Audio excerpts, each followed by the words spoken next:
There's a hush and the lights dim. The play is about to begin. La la la, la la la. There's a hush and the lights dim. The play is about to begin. La la la, la la la.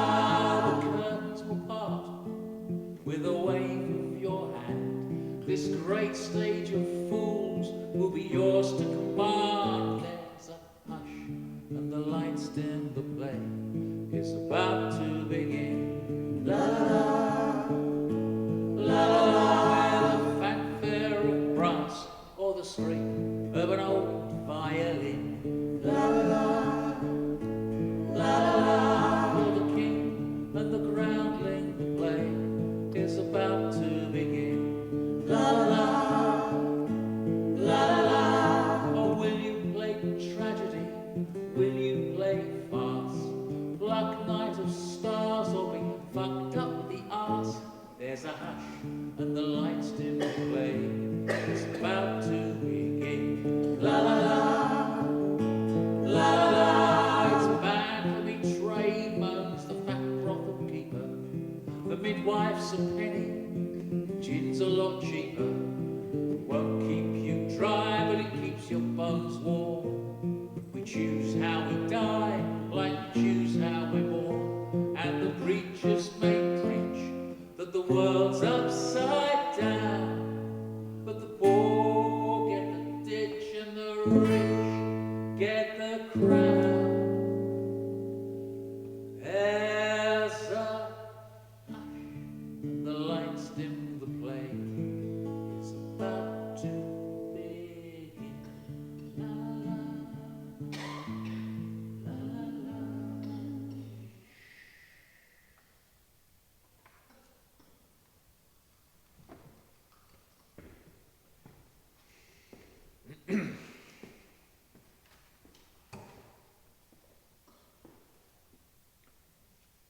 The prologue,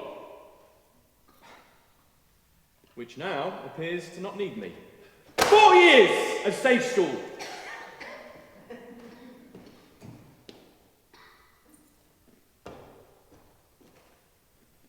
Fucking calling my age.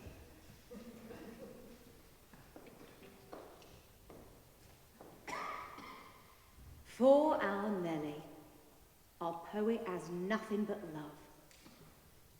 And he uses lines, like the one just above, to say he'd never let a nation armour, just to get in a rhyme, for restoration drama. For that's what we'll have, the full 5 acts, where fictions will fight bare knuckle with facts. Oh, piss and vinegar, a lot of it about. We'll prologue in and epilogue out. A comedy of manners with words well dressed, full of fops and dandies, so self-obsessed. For this is how we constructed our plays, where villains met bad ends in exaggerated ways.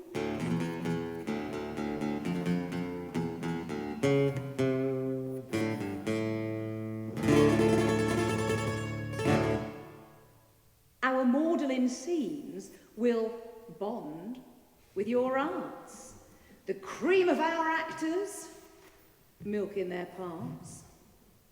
We're slow off the mark, but the pulse, it quickens. The comedy thin, but the plot, it thickens. Hopelessly heroic, bawdy and coarse, no shame, no respect, and no remorse.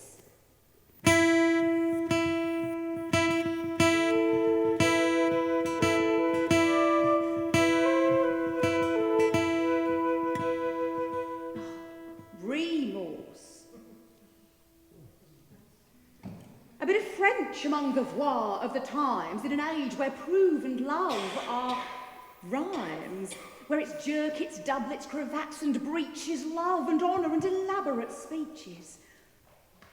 Our emotions are clothes that we wear unworried. But beware, I know where the bodice is buried. Our songs will touch and trouble your emotions. As one troubadour closes, another one opens. You'll see heads full of ache and a purse full of debt, and all in frankly over-heroic, embarrassingly scanning rhyming couplets. Or two. So listen up, I've a story to tell. From these darling lips, of your own darling Nell. Thank you all for your perseverance.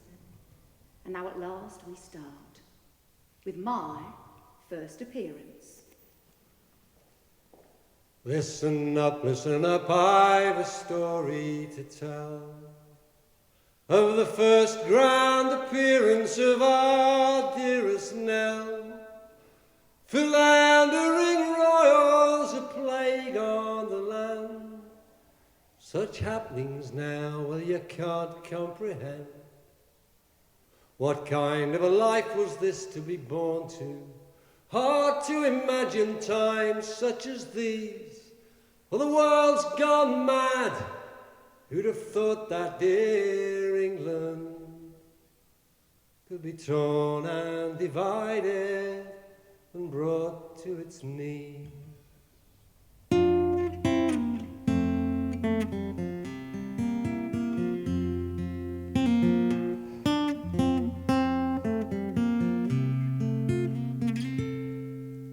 No round of applause when I made my debut, no clinking of glasses or toasts to good health, not even an entry in births, deaths and marriages, just one more notch on the old fellow's belt.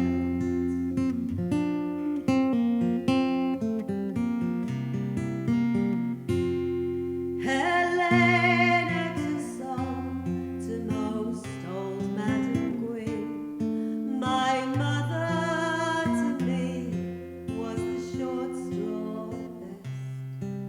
The house that she kept, it was shabby and cheap, like the cuckoo, no care for making a nest.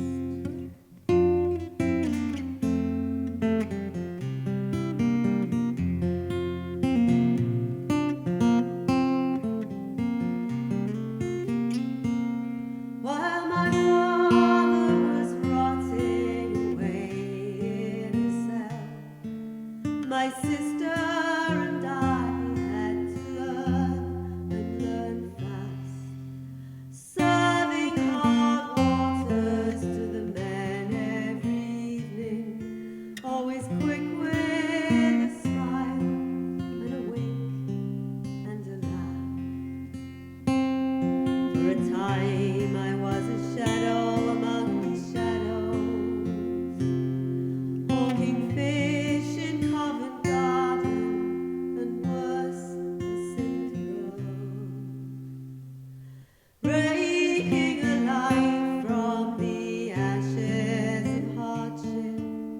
It's a long road I've traveled so far in this world.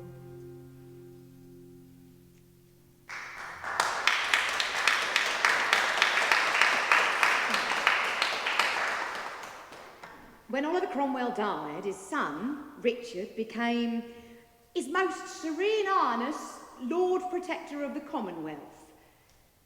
But his protectorate was troubled. The son was not the father. Richard, His Most Serene Highness, became Tumble Down Dick and Queen Dick. So the political eyes looked elsewhere.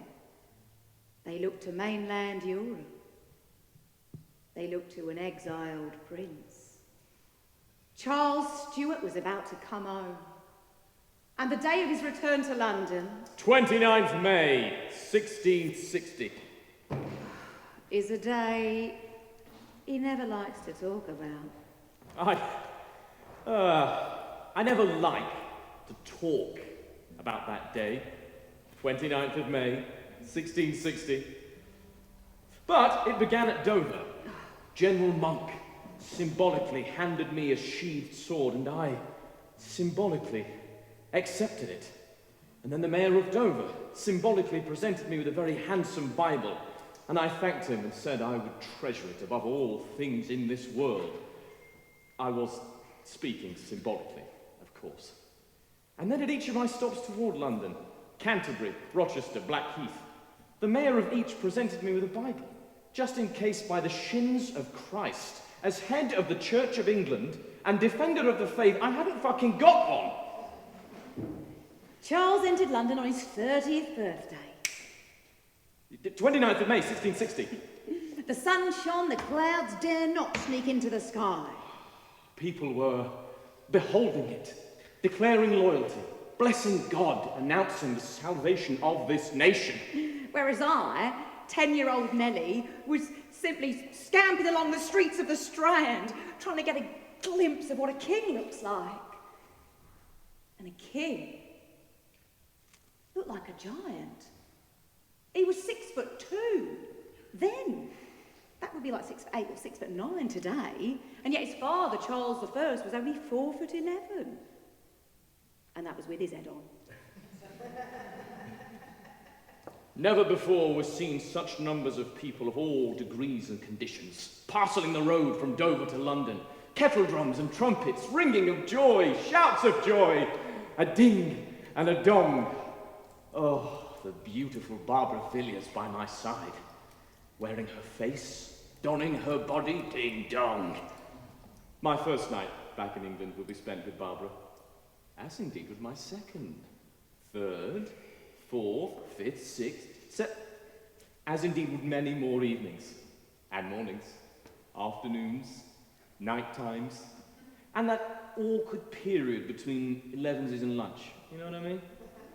'Tis said that I granted Barbara's husband, Roger Palmer, the title of Earl of Castlemaine for carrying out the very civic duty of not being near his wife when I was.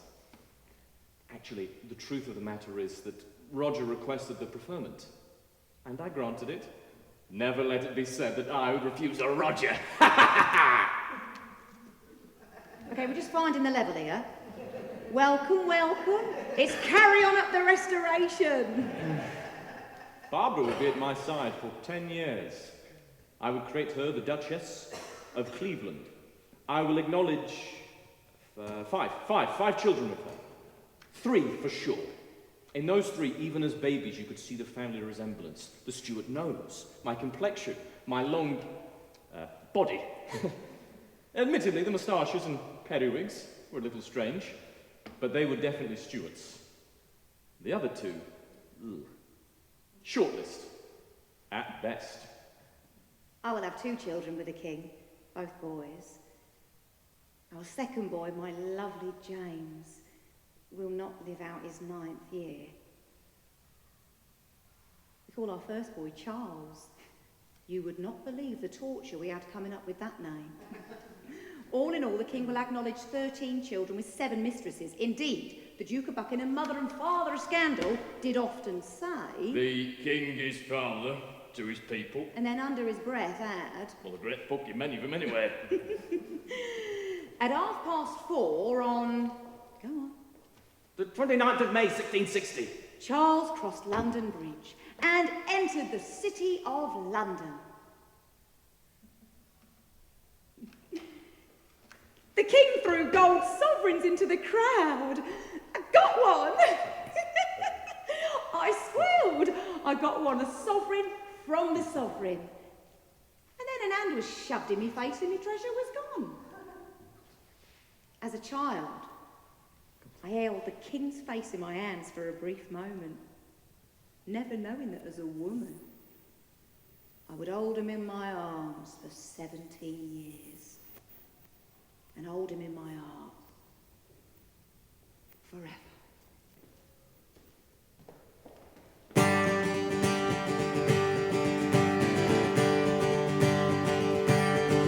Oh, bring out your hogsheads of brandy and sack. Out they come full and then empty go back. The young girls and old sherry liquor and whack down. Well,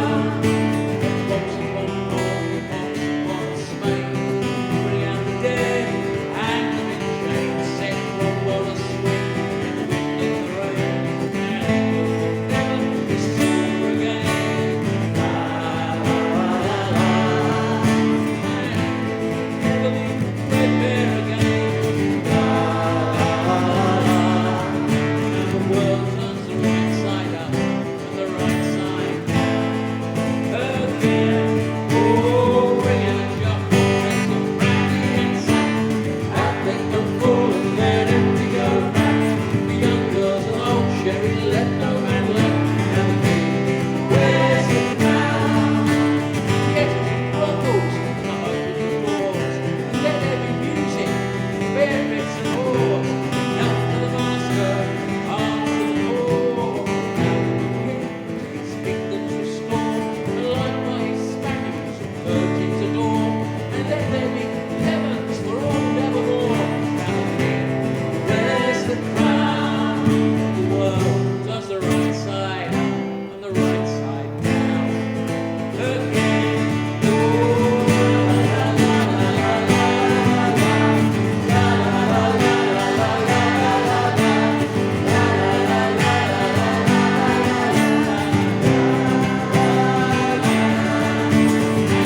It's all over. What did you get? A head full of ache and a purse full of debt.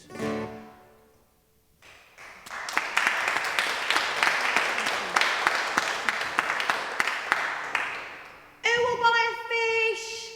Eels, sprats, fresh from barking smacks, herring, English whiting. Who will buy a fish? Go on, my lord. Fresh fish? I'll wager you're a man who treats his family to an eel pie. Yeah? You're not down on your heels, are you? Who will buy a fish? Oh, go on, my lord. Fresh fish? You look like the sort of man who wants to get his hands on me sprats. Well, I think you do. I can tell by your codpiece. Who will buy a fish? I can't carry this basket anymore. By the collarbone of Christ. Is that you? Mary Meggs? The same, Stew House, Mary. says the daughter of Eleanor Queen. You don't choose your mother. Let me tell you about my mother.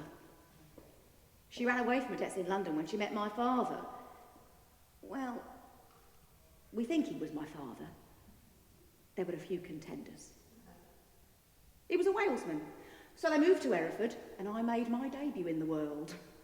My father died in a debtor's jail, so my mother took me and my sister Rose back to her London, the one where the streets were paved with poverty and despair.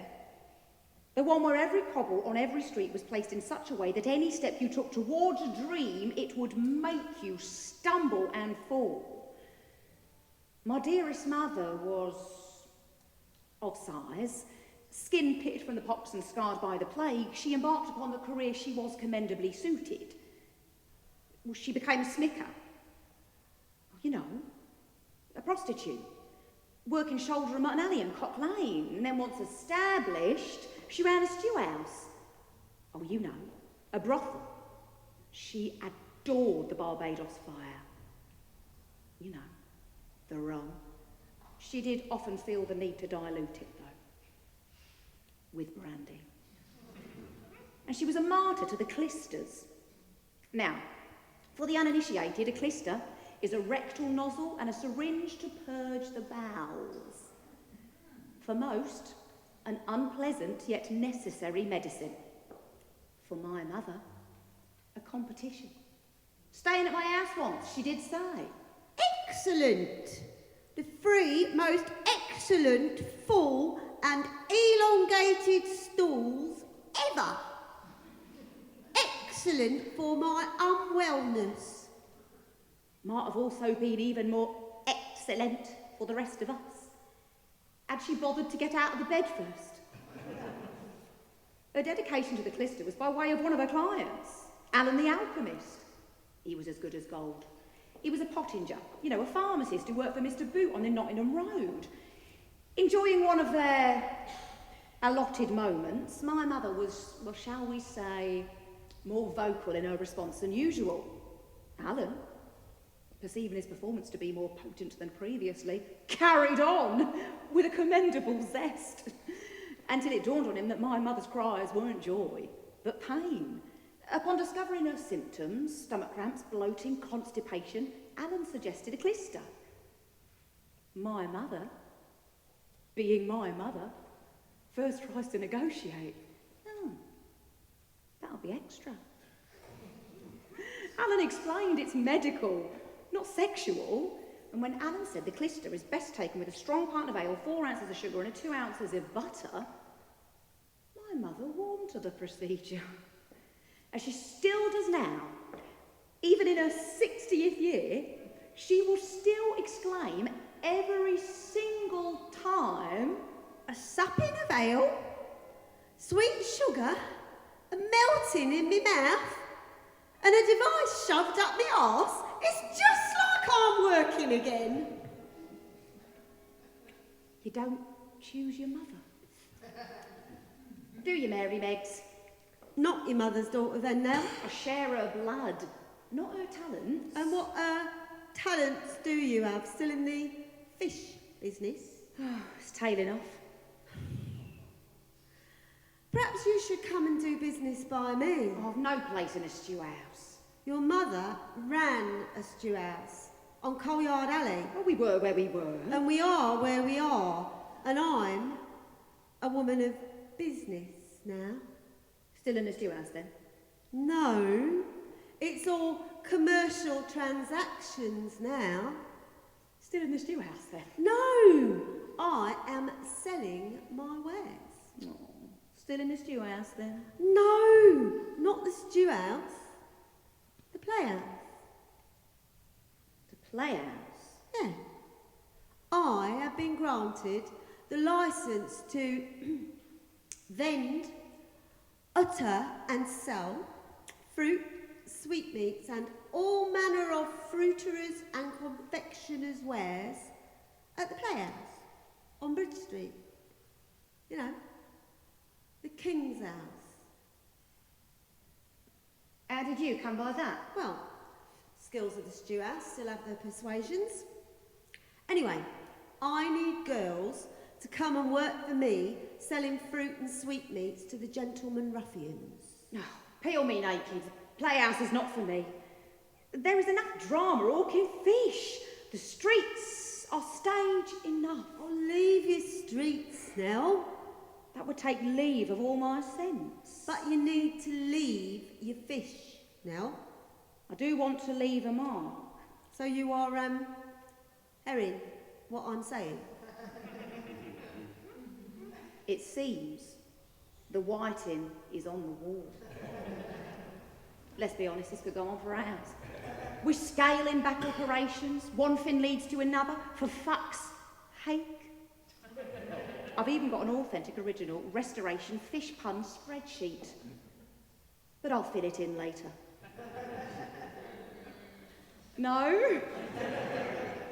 Suit yourselves. So that's agreed then. Come, follow me to Bridges Street and you can carry that basket. It's way too heavy for me.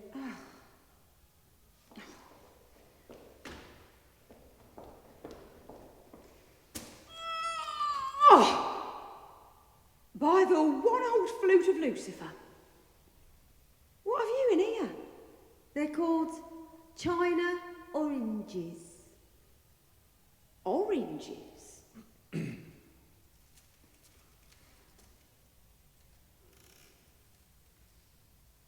What the fuck are oranges?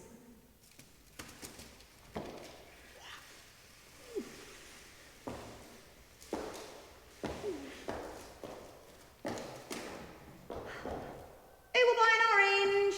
6pence an orange? Oh, careful, my lord. Here, what a carry on. Do you want to see me sugared nuts? I'll show you mine if you show me yours. She was known as Nell, down in Camberwell. With the traders, she haggles and bickers. For a £0.5, she'll show you the town. For a £5, she'll show you her... Sweetmeats, delicious tarts, junketry and knickknacks, all manner of fruits. Fruit? Have you got a nice juicy pear? Well, I've never had any complaints. Here, I got some sore misgivings. Try talcum powder, love. Ooh. Here, this is a folk musical.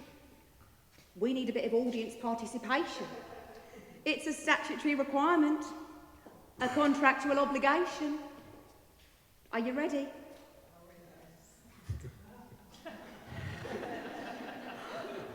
Oh, no.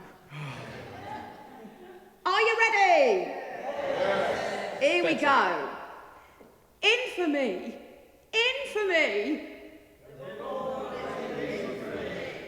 Who will buy an orange? She was known as Nell, down in Camberwell. With the traders, she's beloved by the dockers. You know what? No. Nope! Nope! I am selling these by the cartload. If this carries on, the future's bright. The future's strange foreign fruit coloured. Who will buy an orange? Fine several oranges, fine lemons, fine, round, sound and tender, inside and right.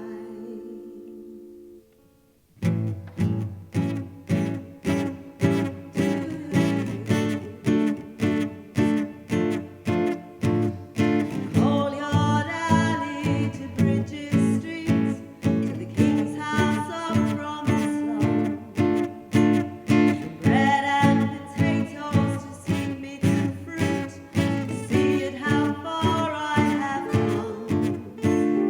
Jokes and profanity fresh from the basket, nice juicy pear, yes indeed. At sixpence a bargain, just suck it and see, and remember to spit out the sea.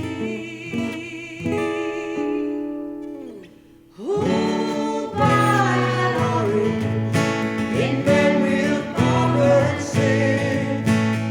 Run it and pick it, peel and then lick it. They said carry on, so I did.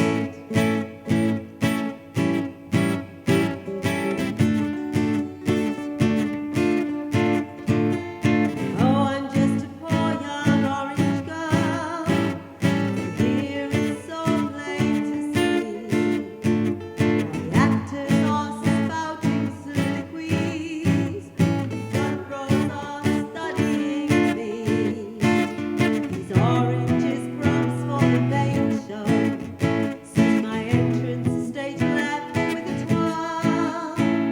The way that right finger, the fruit that you buy, could make a poor king's head curl.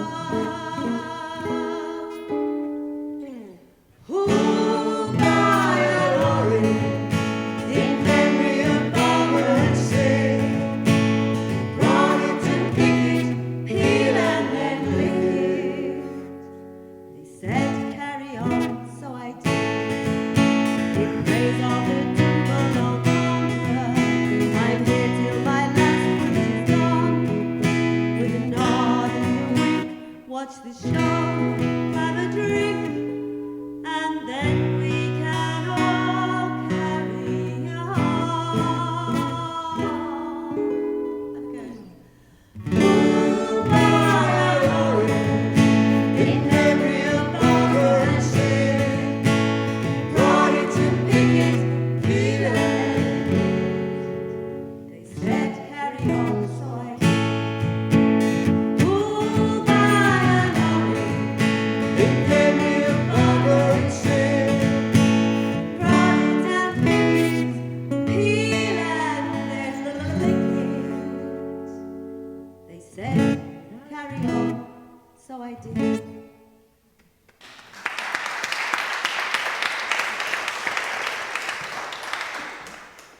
The King's House had by a proscenium the best actor, the best player on the stage, Charles Hart. The name's Hart. Charles Hart. But acting is all soul. He also ran the company, officially the King's Company of Comedians. And I wanted to get on that stage. And I thought, if I want to get on, I'll need to get off with the manager. Just needed to be noticeable. We need more female players. That red-haired orange wench is somewhat noticeable. I thank you. Her voice oft now performs the players. Her wit, fits, and fancies often outpace the poets. You listening to this? This is the finest actor of the age.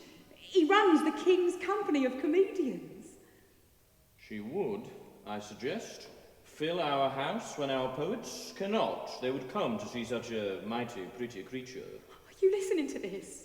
This is the finest actor of the age. He runs the King's Company of Comedians. And boobies. Oh, she has such lovely boobies.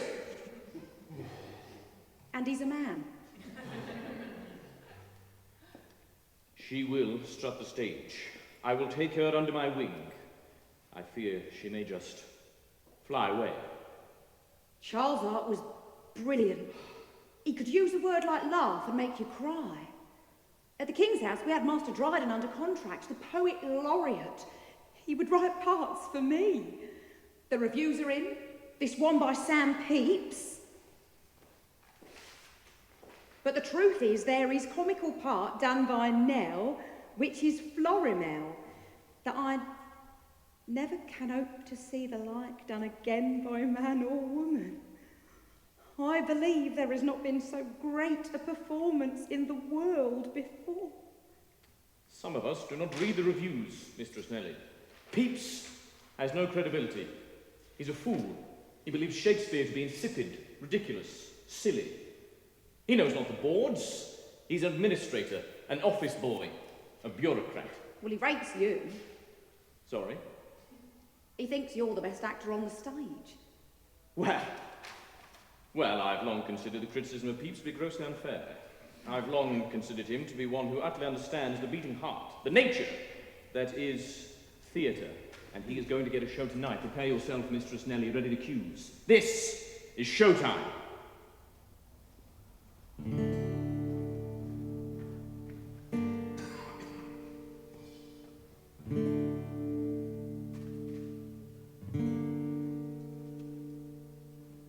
Put on some powder, put on some paint. It's time to pretend that you're something you ain't. You're fresh from the market, new on the menu, and if they walk past, you have to pretend you don't care. This isn't Coalyard Alley. This is showtime. This is showtime. This is showtime. This is showtime. Well, you pat on the powder and you slap on the paint.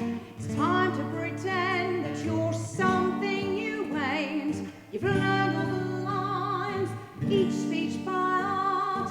Take a deep breath, the play's about to start. You lucky girl. This is showtime. This is showtime. This is showtime. This is showtime. Watch me kick my heels up. Watch me sing and dance.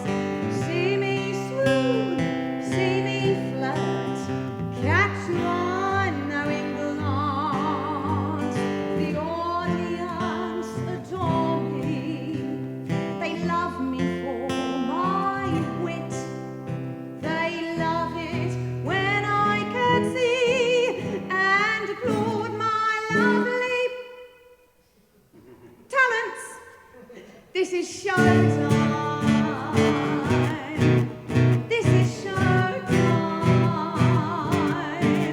This is showtime. This is showtime.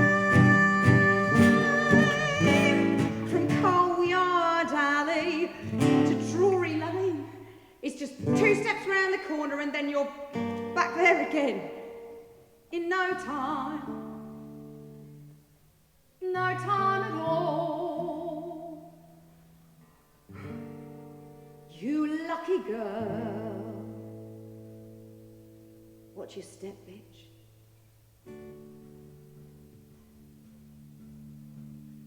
Put on the costumes.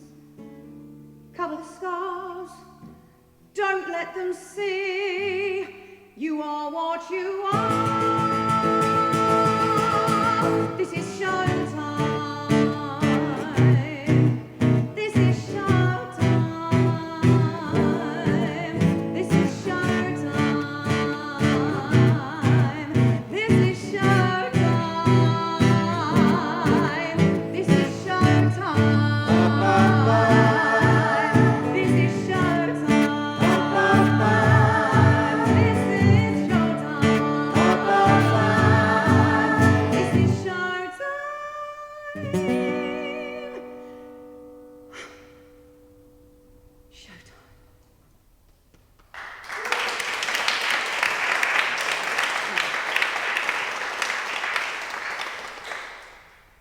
I became the darling strumpet of the crowd. I became box office. Oh, there was a time. As an orange girl, I had to sell to be paid. But as an actress, I was paid £50 a week. But my acting life was about to be upstaged. My half-crown would be replaced by a full one. I would soon be collecting my own royalties. Now, you like John Drury Lane? Indeed I do. The lane is a most fashionable street. Only I've just heard 2 houses on the lane have been boarded up. Boarded up? Yeah. You know, because of the, sickness. Sickness?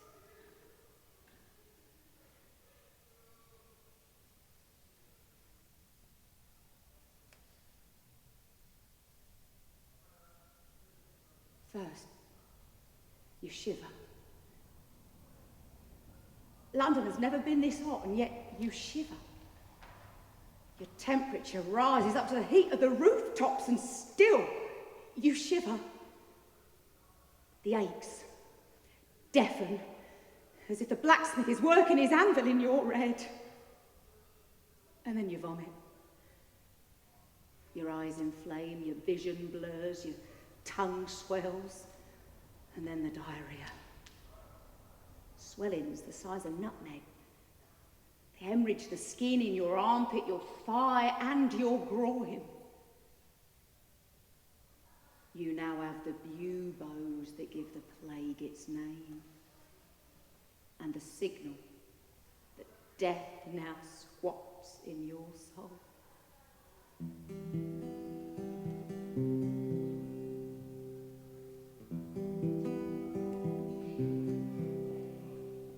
One winter's day, I chanced to stray down by the docks of London.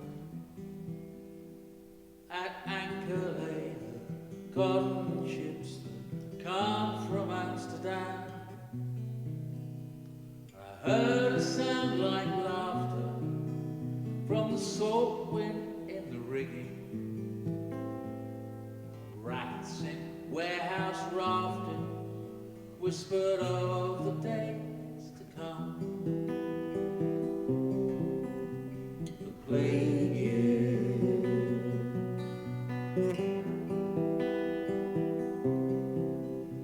the plague year. Queen May brings in summer days, and I walk the walls of London. The city, streets of counting houses, sweating out their gold. And I heard the wings of black crows beating over London, and smelt the stink of drain and ditch beneath the merchant gold. The plague year,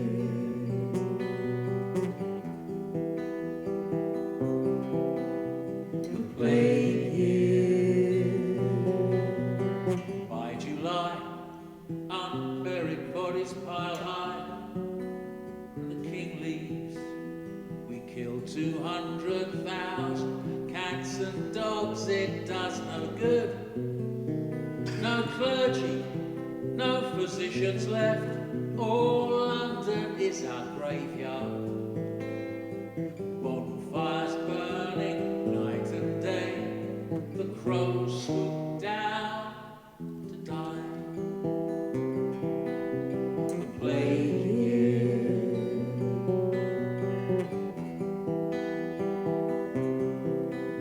the plague year,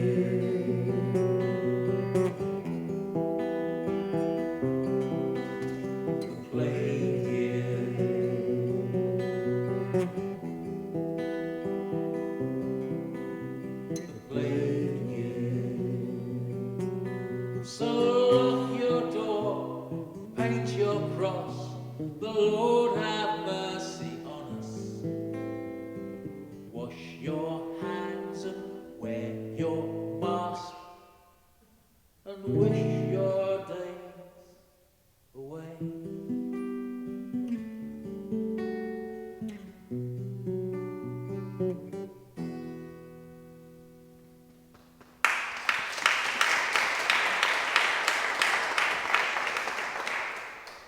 London had had plagues before. Not like this. The shops closed, the theatres closed, London closed. We were ordered to stay at home, don't see other people, keep a safe distance, bathe your groins, cover your face. Not that you lot would understand. Quacks prospered, promising cures and immunities, offering their pills, potions and cordials, and of course, at a price. Ugly times call for a handsome fee. There is always money to be mined in misery. It was said tobacco could resist the plague, so people bought tobacco. In a panic, people need to believe, and they did. In a panic, people will listen to anything, and they did. People bought tobacco, and they died. People collapsed into the streets. Luggage for the pest carts, but not before the thieves, the rats and the crows had all taken their turns. And who are we? Who are we if we cannot weep at seeing a dead baby hanging on a dead mother's breast? And as the late winter frosts of 65 prorogued the plague, a new year sat waiting in the corner of winter, with its 3 sixes, the number of the beast. The omen seekers rub their palms. And as the heavens collide in a show of tricks, Clutch heart close your book of psalms, and brace the hellfire of 1666. London, you are as sinful as Sodom and Gomorrah. The fire will make ashes of your city and your bones. Repent or die. At 2 o'clock, on a cloudless Sunday September morning, a servant in Pudding Lane awoke, choking on smoke. There was nothing unusual about a fire. They happen all the time. It's just another fire will pass. They all do. As the fire broke out, the Lord Mayor was summoned, and he wasn't impressed. A woman could piss it out. Only this fire did not pass like all the others. It took grip, took control. It took over. It took 1/5 of the city. History will say that miraculously only 9 lives were lost. But you can be sure, they didn't count the poor who died.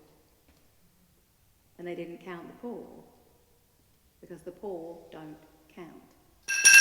London, worshippers of idolatry and immorality, with your profane and abominable lives, repent or burn. So, was it wickedness? God's revenge on a boastful, lustful, unholy city and its dissolute court? No. It was the baker who hadn't turned his oven off. But the blistering mobs could smell a plot in the smoke-filled air. It's them fucking papists what done it! Obviously.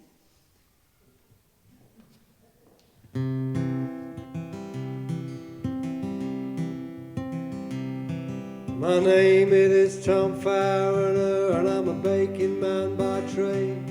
In a cookhouse off of Fish Street Hill with my family and my maid. Shut the ovens down by midnight, at least I always try. But the maid said one of those fires blew by, and she was the first to die. The fireball burned a hole in the sky, and right here's where it fell. God's terrible voice in the city, damning us all to hell. In the year of the restless devil, those delivered from disease, I papist retribution here, by fireball to their knees. Fire, fire.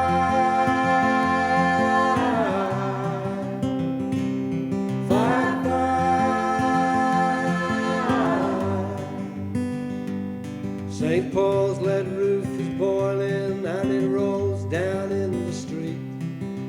Poison molten river runs white to scorch the horses' feet. Souls flee upon the water and halls and churches burn. 13,000 horns will fall before these flames are done. Fire, fire. Fire, fire.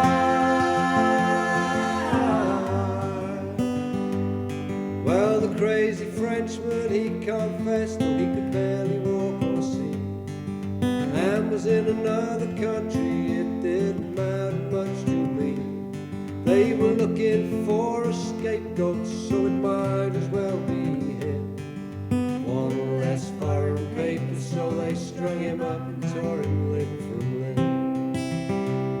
Fire, fire, fire, fire. For the cost of a couple of houses, they could have saved old London town. But the councilman in charge was a fool, let the whole damn thing burn down.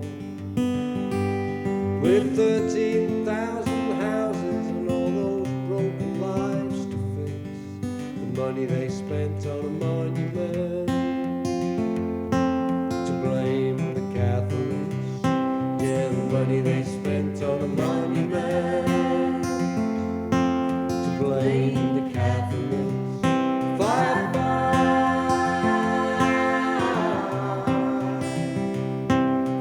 fire. London's burning, London's burning,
only when the wind dropped on the 5th day did the horrid, malicious, bloody fire burn itself out. And then, rather than the crack of flame, we heard a vegetable cart trundle its way toward Covent Garden. And then a whistle. That's the whistle. Ah, a pig trotting down Fish Street Hill. How much for the swine? Oh, not for sale, my pretty. He's a pet. Oh, fuck you then. God bless you, Treacle. Got my London back. Street rakers collecting the ashes. Oh no, slowly clipping through the embers. Oh, an hackney coach. Surf of the river, this time of day. You ain't fucking joking, ain't you, Sunbeam? Get you. Puppet master and a rope dancer arguing over that pitch by the coffee house on Mark Lane. A street jack pudding. Ladies, gentlemen, it's good to be back. I bet you thought, after a week of not seeing me, I'd been fired. No? What? Too soon? Flaming hell. All right, okay. No, all right. The smell of bread and cake. The taverner flicking the dust off his breeches as he squints in the sharp sunlight. The Morris dancers carrying their maypole to set up on the green. God. No. Now we couldn't fucking stand them. Oh, another hackney coach. You know, I had that Duke of York in the back of my page once. Yeah, he was a real gentleman, he was. He wanted to go to an Italian eatery on the Woking Road. So I said, sure, no sweat. Yeah, I won't have a bad word said against him. Actually, yeah, come to think of it, he never left a tip, did he? No, he said something, I don't carry cash, I'll have to ask Charles. Fucking wanker. Dairy maids, milking it. The cheese makers they are, blessed. Oh, the craftsman in his fresh jerkin carrying his apron.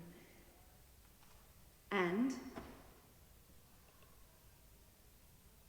birdsong. The birds returned. The birds came home. Among them, a wren. There, to rake the ashes and see London rise again.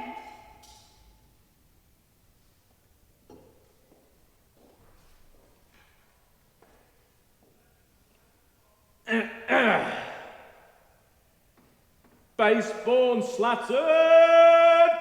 John? Johnny?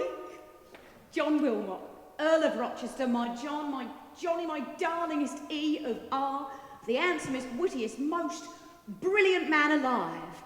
By day, the brightest of brains.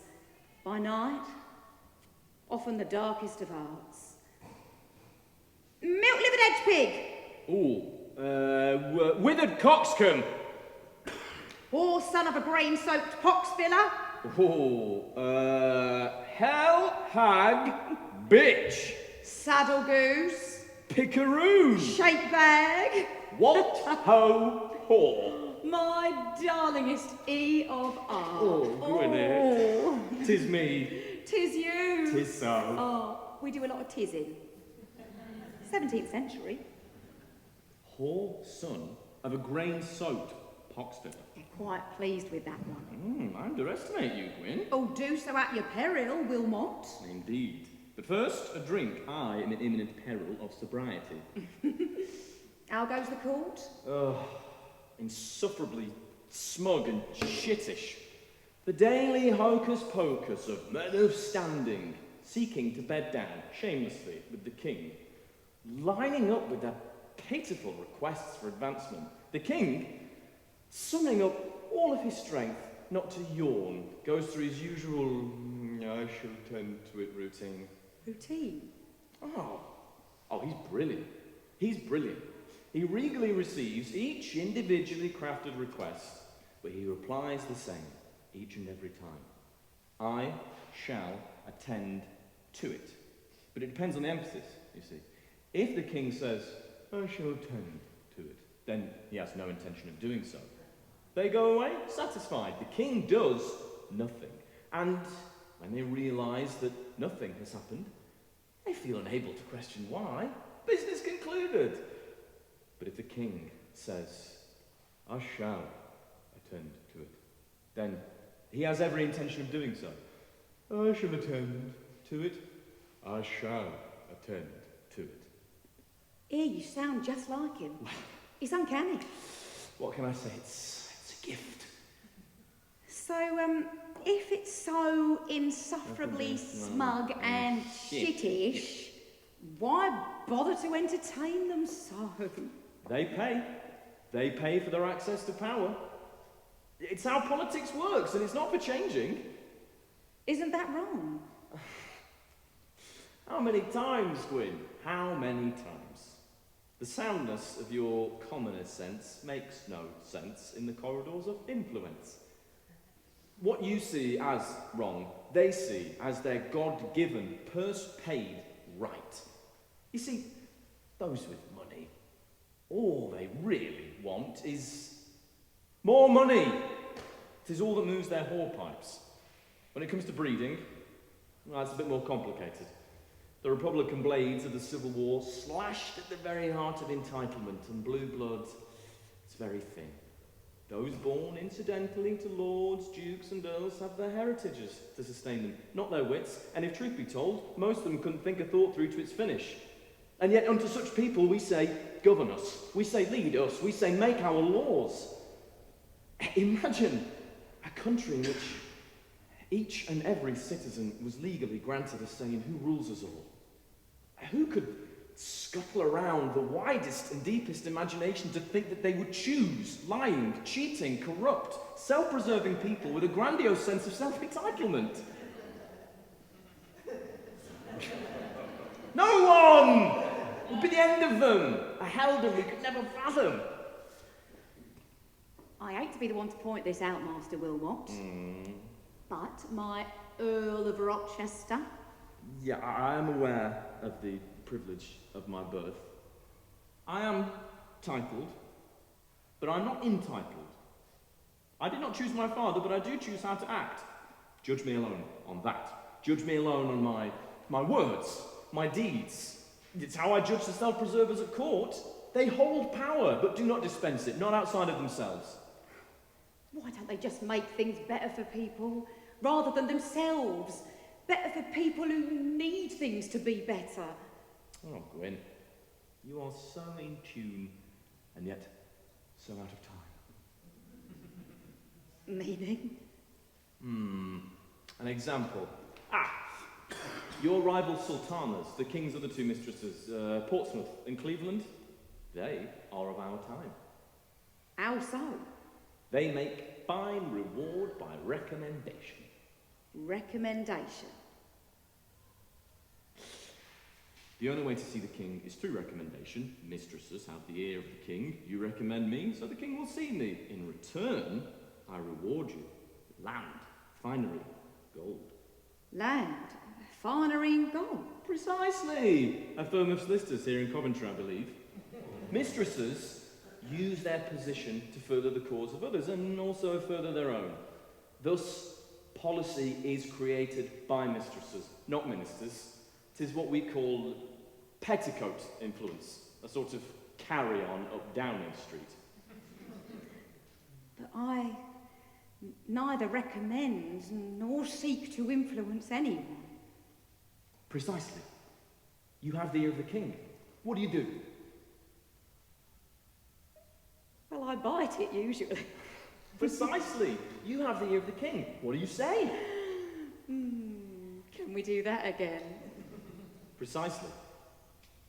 You do not fill his ears with pleas or titles and preferments. This is why he loves you. You see the man. The others just see the crown.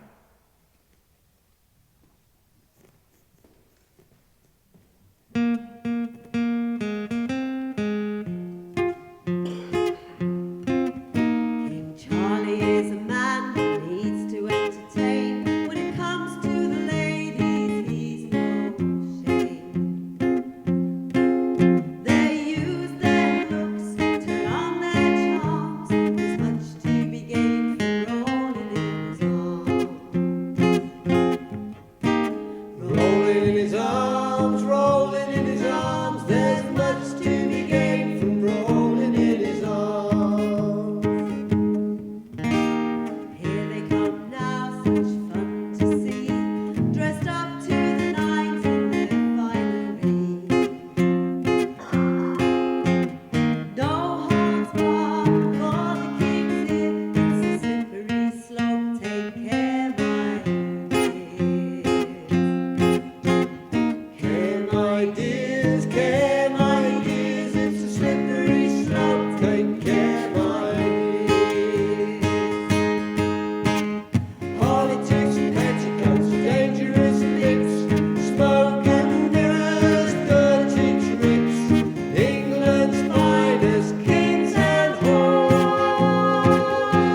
the end of our days. Politics, petticoats, dangerous myths, smoke and mirrors, dirty tricks, England's finest kings and whores. You scratch my back and I'll stand. You scratch my back and I'll stand yours.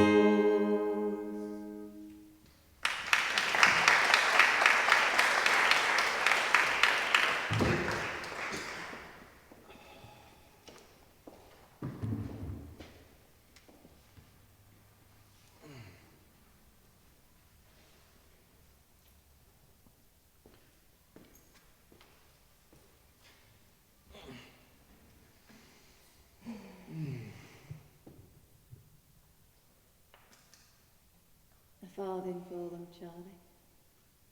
This moment is perfect. I should manufacture it. You've been sat there in my house for hours. You haven't said a word. I do have a word. Perfect. Oh, I don't fathom you, Charles Stewart. Do I tire you, Mistress Nelly? Oh, I rarely sleep, Charlie.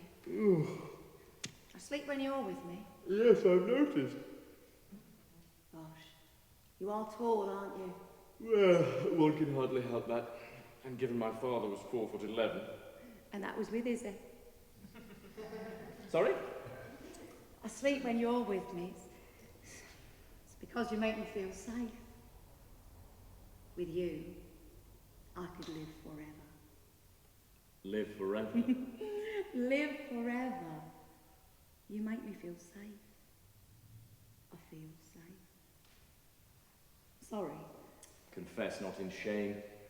I know the feeling. I roamed Europe, feeling unsafe, never sleeping. And if I did, it was only to dream of returning to England, to dream of being king, to dream of being in my father's place, to dream of being in my father's palace, to... Dear Nelly! Beware your dreams now. With a palace comes pomp and circumstance.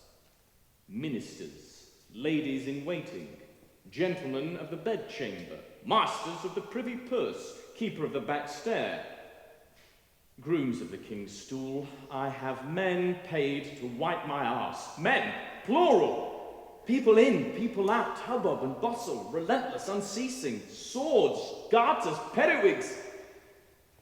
Here, the wig is removed. Here I wear not the jacket. Here, I wipe my own arse. Here, I put off majesty. I'm not sifting preferments or creating earldoms, appointing bishops. I'm just Charlie with my Nelly.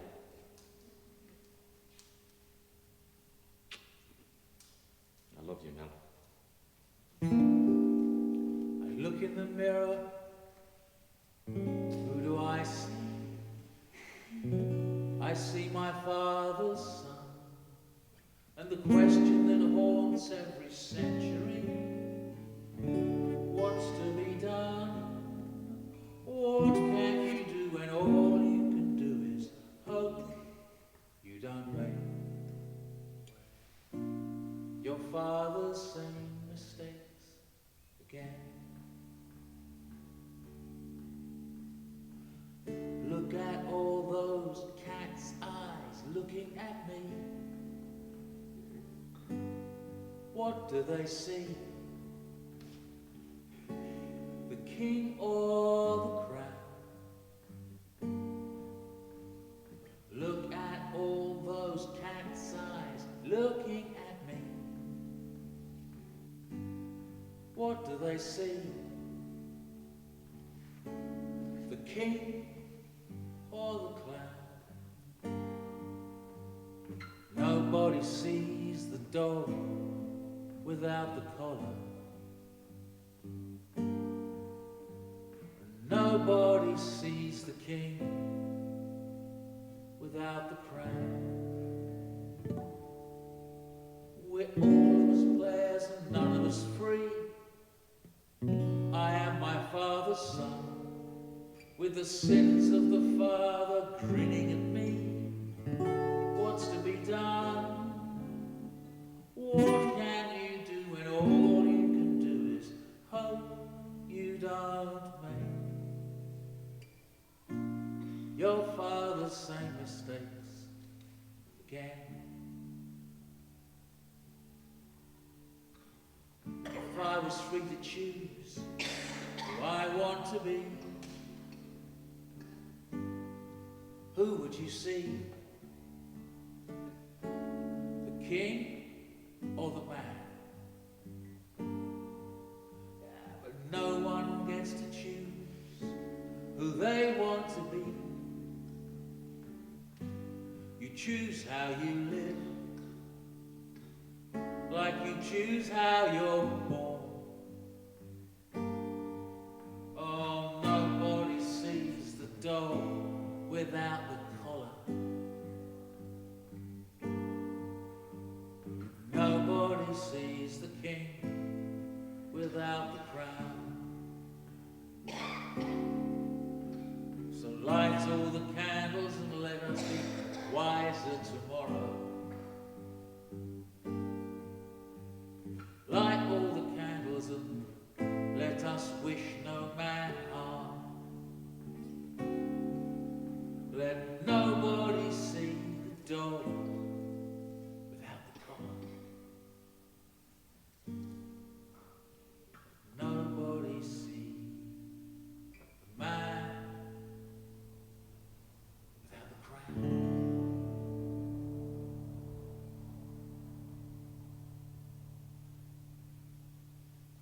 Except you, Bob.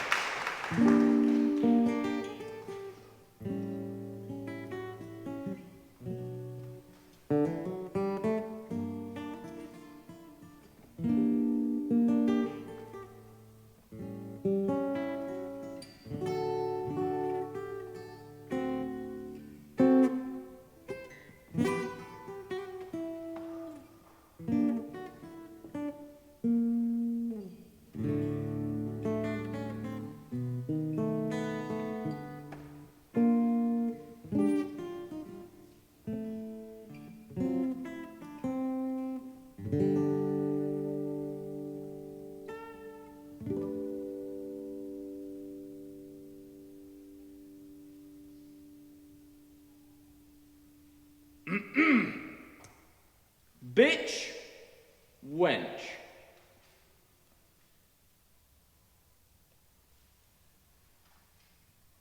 Scaramouche. Parnell slut. Ignoble scandalmonger.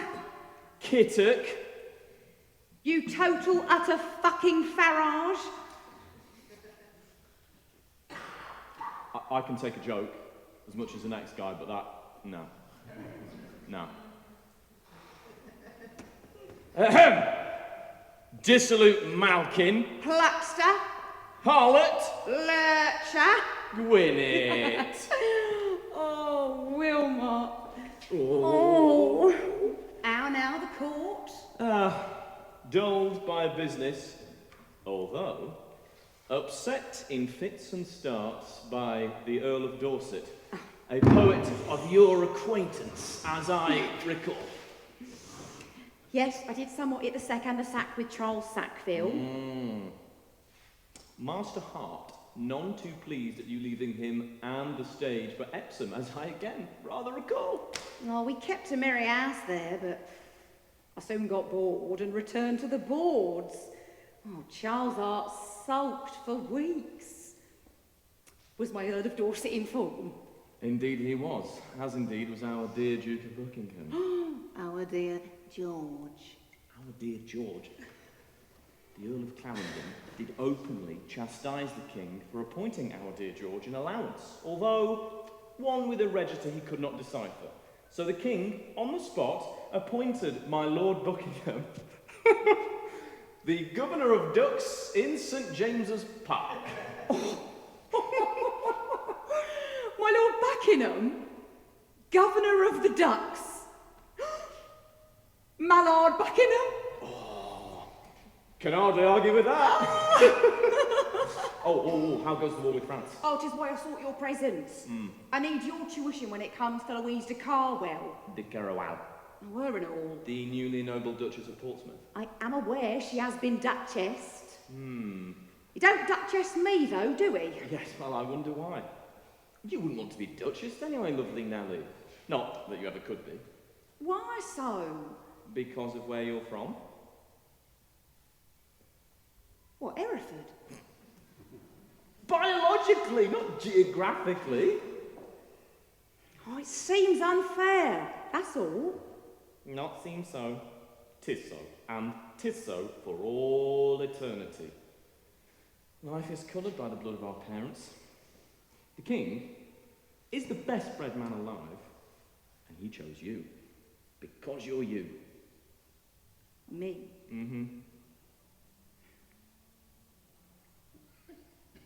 I declare myself Duchess of Dog and Bitch Yard. You are the best woman alive. That is the only title worth owning. I love you, Wilmot. I love you too, Gwyneth. Untitled and unentitled. But I prefer the titles you have for the Weeping Willow. Charles, why do you allow that orange wench to make faces at me, to gesture behind my back, to caricature me in such a way? Squintabella. Blind as a bat at noon. Every time she sees me, she screws up her Frenchy eyes like she's looking for a needle in an A bundle. Oh, magnifique. That's what I need. I need you to teach me some French. Pourquoi? We share the king, and neither of us, it seems, is going away. So we have to live easily in each other's company. And at times, it would be useful to talk to her as if a friend. Which is where you enter stage left, Johnny. Et te prendrai un peu de français? You what? To teach you some French? Yeah, teach me some French. Very noble. I must say, I'm somewhat stumbled by both request and motivation. I'll happily play my part. So, what French phrases would you like to learn? Well, I have a few. Please. But could we start with... Will you shut the fuck up, you fucking French horse's arse? Sure, yeah. No?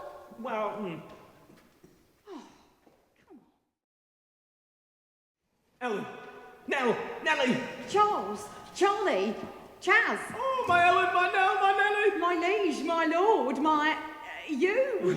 Prepare. For what? For what? For what? Newmarket! Is that it? What? Just the one? What? Just the one Newmarket? What? Not Newmarket. There is only one Newmarket, Mistress Nelly. I thought we were doing things in threes. Newmarket, where England is at its greenest. Nothing to do with the betting, then. To ride with Suffolk's strong, sweet air rushing through your face. To gamble with Suffolk's fluttering air through your face, I wager. Oh, the heath is kingdom enough. And so say old Billy Hill and Sir Patrick Power. Charles loved horse racing. He's the reason it's known as the sport of kings. Fine horseman, but his favourite racehorse was Old Rowley. A good racehorse, but Old Rowley was impressively successful at stud. Remind you of anyone? So unsurprisingly, Old Rowley became a popular nickname for our merry monarch. Aye.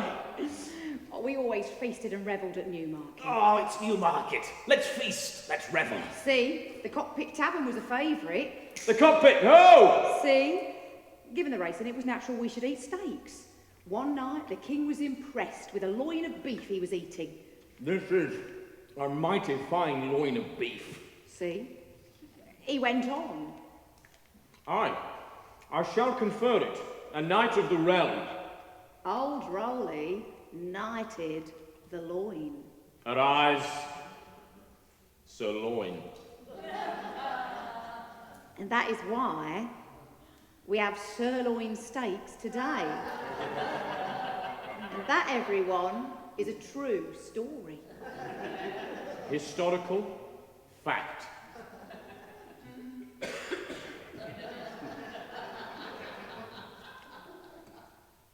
Okay, it's bollocks. True historical fact. Bollocks. It's just bollocks. Wench. All the maidens and all the mares are painting on their smiles to follow the royal hullabaloo up to the Rowley Mile.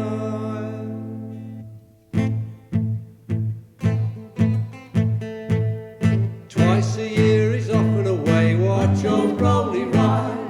The king and his court come out to play, watch old Rowley ride. Filly mare and thoroughbred, watch old Rowley ride. See them race from bed to bed, watch old Rowley ride. Royal box to bridle and bit, tilted lovers throwing a fit, stone the boys all covered in shit, watch old Rowley ride. Grab your purse and place your bets, watch old Rowley ride. Rough shot over the mountain dead, watch old Rowley ride. From starting post to royal box, watch old Rowley ride. Bugger the race and catch the fox, watch old Rowley ride. Sights to make the horses blush, Nelly is holding a royal flush. Look out the stalls with bucket and bush, watch old Rowley ride. This is the way the ladies ride, saddle astride, saddle aside. This is the way the gentlemen ride, sitting astride, sitting astride. This is the way the paupers ride, bundled and tied, bundled and tied. This is the way the king does ride, down into the ditch. Every mattress occupied, working girls along for the ride. Everyone's coming except for the bride, watch old Rowley ride. They're chasing on and up the track, watch old Rowley ride. Bridle and brace and king on your back, watch old Rowley ride. The Protestant horse, she smiles and waves, watch old Rowley ride. As Oliver Cromwell turns in his grave, watch old Rowley ride. Open the theatres and music halls, strike up the songs and sing them all. Nelly, she says, grab life by the balls and watch old Rowley ride.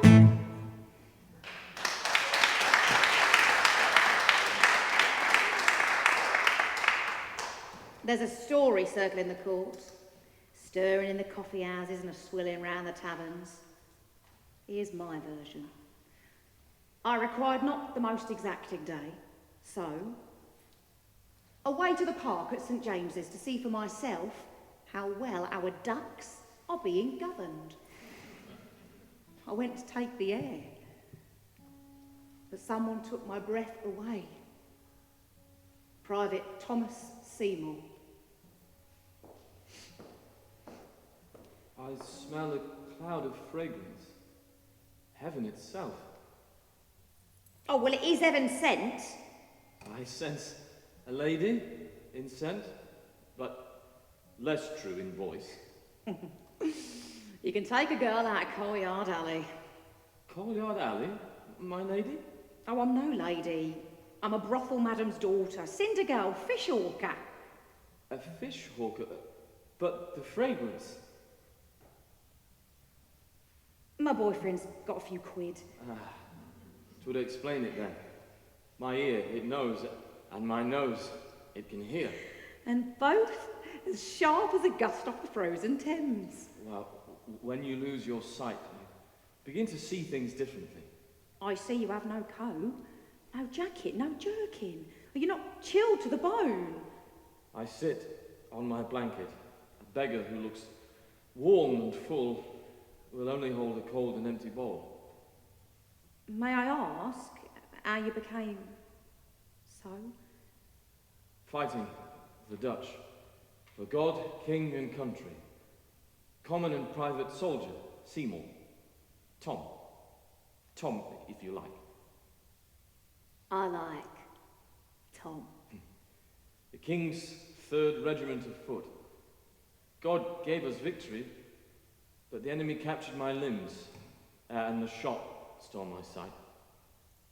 Private Seymour. Yes, yes. Spare the whiffle and waffle. The clash of my name and circumstance are readily realised.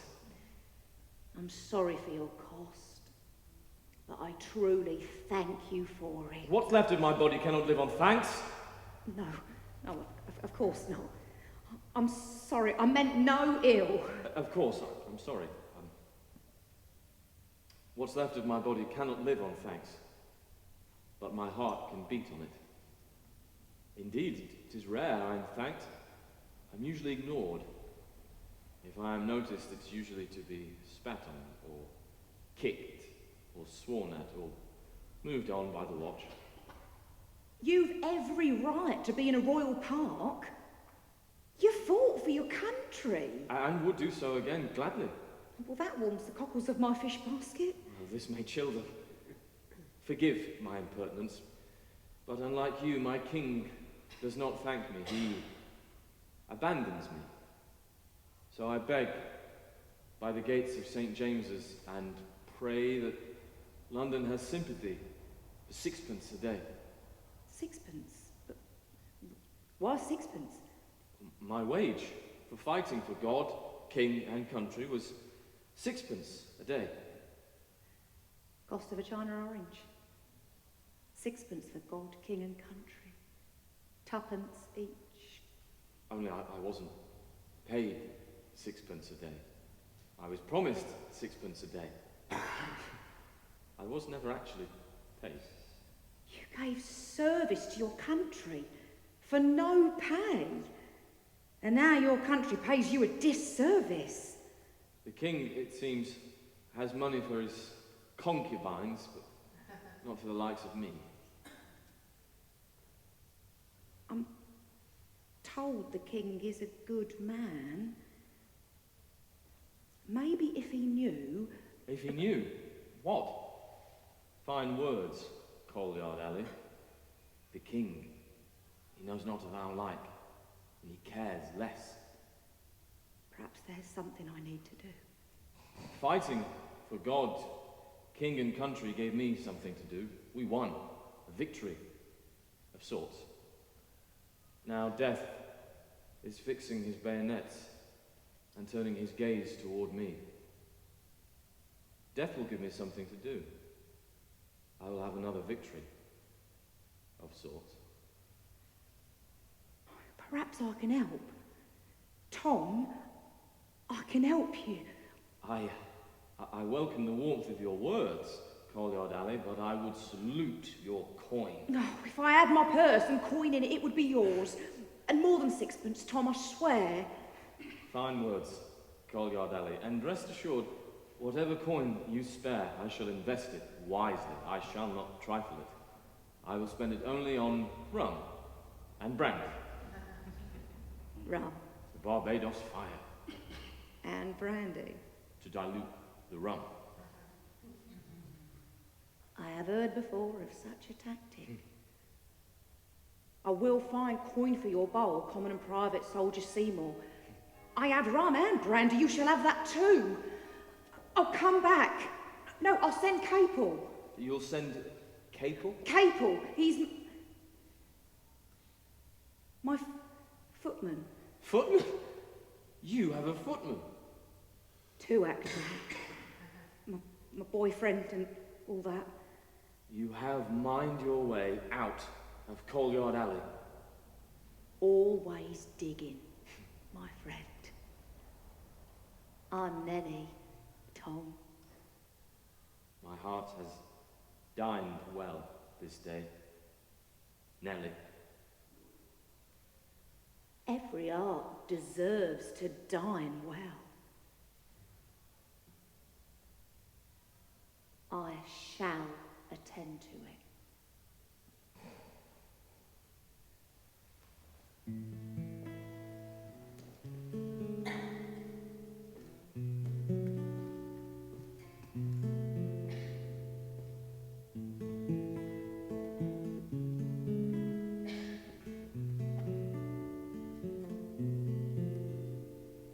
Each Sunday, when the church bells ring, good Christian merchants lock their doors and ride to church and loudly sing, God save the King, God bless the poor.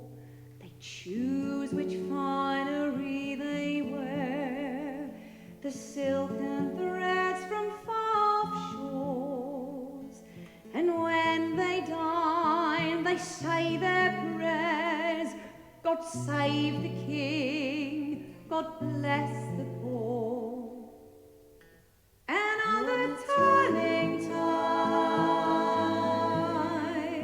the men of war, the King's arts of oak, set sail. And on the turning tide, the men of war, the King's arts of oak, set sail.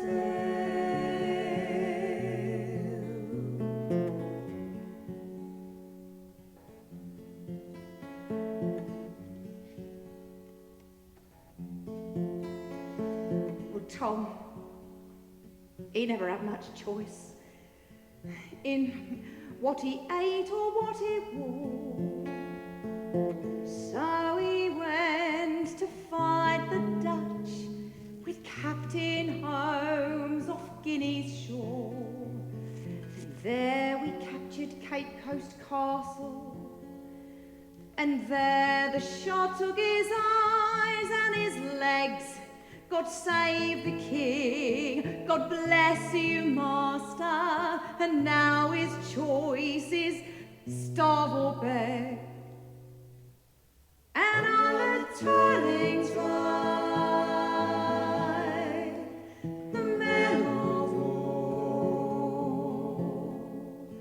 the King's arts of oak, set sail. And on the turning tide, the men of war, the King's arts of oak, set sail. I dreamed we cut down all the oak trees for an endless line of men of war, stretching out across the ocean for men like Tom forevermore. These are the ghosts that haunt your Sundays, the traded slaves we never see, beneath your fine and shining city, the broken bones of men like these. And on the turning tide, the men of war, the King's arts of oak, set sail. And on the turning tide, the men of war, the King's arts of oak, set sail.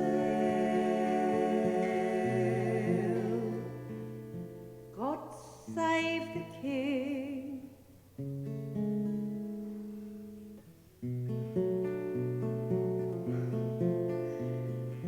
God save the king.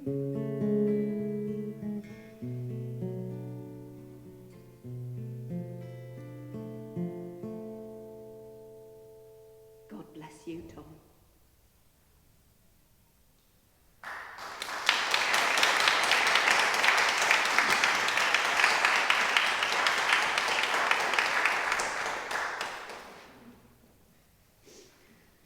I'm standing here in the outdoor courtyard of a bitter, frost-stricken Whitehall with a king who's being, well, being the king. Look at the beauty and size of the heavens now, filled with untouchable stars. Put a price on the stars, say what they are worth, imprisoned by sky. We count their cost on earth. I have no idea what that means, Charlie boy. Do you? No, not a clue. But come on, it sounded good. Master Dryden would be impressed, mind you. He'd be impressed if I did squib. Fart. Or rasp. Belch. Or be squatted myself. I think you can work that one out. Little grovelling bastard. But here now, look, regale your eyes. This arrived today from Africa. A pineapple. He's holding a pineapple. 'Tis called a pineapple, they say. Told you. Such exotica. Who would grow such a thing? Not in this chilling climate. What use do you think? Perhaps use them to pay your soldiers in your wars. Pay my soldiers in my wars with pineapples. I think you'll find that's England's soldiers in England's wars. Well, they fight for you, the king. Oh, and God. Let's not forget God. People do rally to a god. They fight for a god. They are good like that. Yes. King and country may press gang and conscript, but God will always find willing soldiers. Our greatest recruiting sergeant-at-arms. Our English men shore up our English shores. You're Scotch. Aren't the Stuarts Scotch? Shifting concept. You're driving me up the wall, Charles. Walls. Walls. Here, in Coventry. I destroyed them all. Anyway, what's all this fighting talk, Wing? I've had a battle of words with one Thomas Seymour a few days since. Seymour. The Newcastle Seymours. Common and private soldier Tom Seymour. East Kent Regiment of Foot. The Buffs. Buffs? Nickname. They were issued with buff coats during the First Dutch War. Good men. Only this good man no longer has a coat, buff or otherwise, or seeing eyes. He was blinded by a shot from a Dutch demi-cannon. Blinded? And you say his name is Seymour? Yes, and spare the whiffle and the waffle, the clash of his name and his circumstances readily realised. The cannon shot also took both legs and one arm. Poor fellow. At least he's got one hand left, so he can hold a begging bowl. Now, Wing, I cannot... You told him to fight. I tell no one. And it is England. He fought. Charles, he fought. So what? All is one. What, duty done? You just abandon him? I abandon no one. It is England. Charles, you are fucking England. Constrain your tongue, Gwyn. Mark who I am. I mark. Very well, my liege. Now, Gwyn, Nelly. Tom Seymour would fight for you again. He would go through all of that again. And yet you say not a word for him. Or for any of the Tom Seymours. I wonder if the Newcastle Seymours have got a spare bed in their castle for him. He'd be grateful for the dungeon. How can you marvel at fucking fruit? And you turn your nose up and you gaze away from men beaten by war. Very well. Have your Private Seymour sent to me. I will speak with him. Thank you. I shall attend to him. Charles. Oh, I shall attend to him. Thank you. Only, you'll have to break through the ice on the Thames and fetch him up. Ah, poor fellow. Full of rum and brandy, he tipped himself into the Thames. Ah, poor fellow. Death gave him something to do. But what about all of the other Tom Seymours? You have my arm, Nell. Where are we sauntering? Charles. Charles. You know, Charles, I care not for politics. It matters not to me that Godfrey Goddell becomes the Bishop of Lincoln so he can pass me on some rents in gratitude. It matters not to me that Lord Calisana Earl Blockhead attains a position at the Exchequer and is paid handsomely for being handsome. But I do care about Tom Seymour. Just want him to matter. I want all the Tom Seymours to matter. Again, I ask, where are we sauntering now? To hospital. Hospital? Build them an hospital. Somewhere they can stay for as long as they choose, whilst their bodies are rebuilded and their minds contented. A hospital that says, thank you. Somewhere that says that we're proud of what they've done.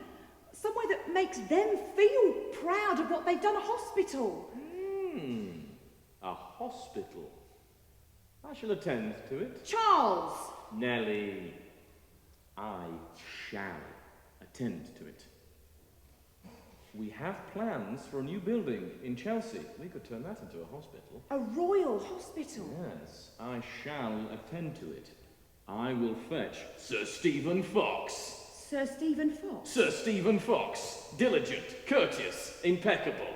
Lord alone knows what he's doing in my courts. Such a stickler for formality and custom. It is said even his own mother refers to him as Sir Stephen. Not a crease of slyness in his forehead. Fox by name, Stephen by nature. Sir Stephen Fox. Sir Stephen Fox, a decent fellow. Sir Stephen Fox, decent fellow. He'll build us a hospital. He'll do it, Sir Stephen Fox.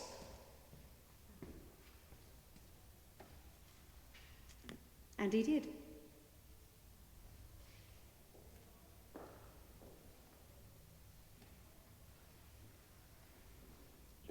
Jill Flirt.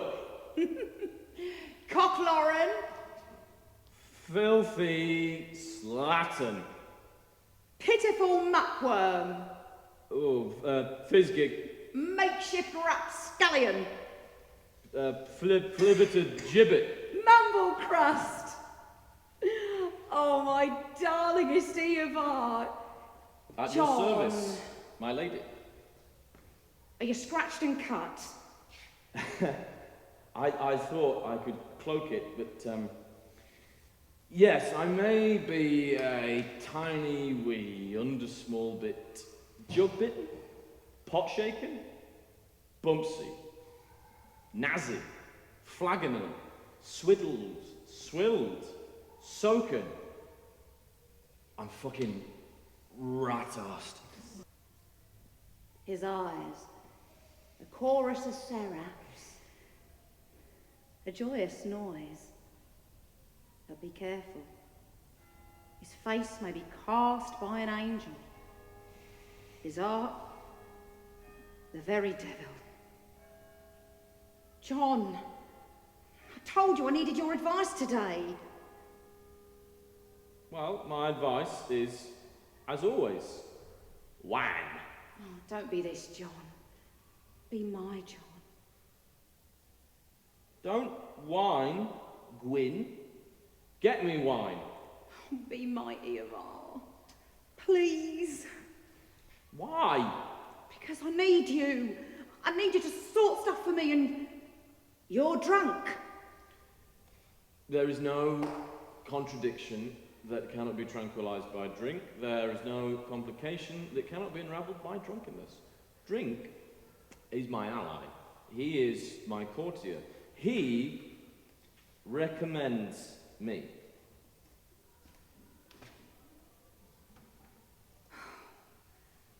Why do you so weary of life, John? Life? I have no life, Gwyn. I don't live, Nelly. I don't live. I don't live. I languish.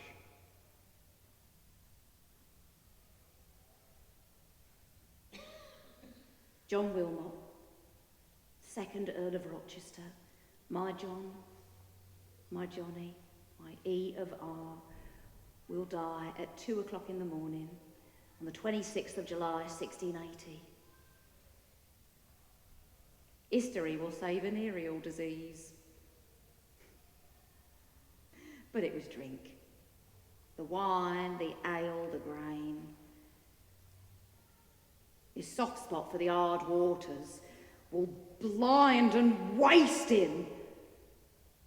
He'll approach death with remorse. Remorse for what he did, but a greater remorse for what he should have done. A remorse for who he was, but a greater remorse for who he should have been. He was, despite his failings, a colossus. It will be drink. It will be 33 years old. And know this, Gwyn, as I do, for I do but walk to tell. There is but one way to heaven, and multiple ways to hell.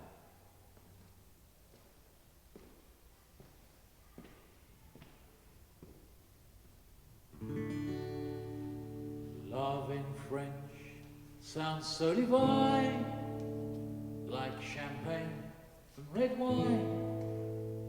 It makes my world go round so.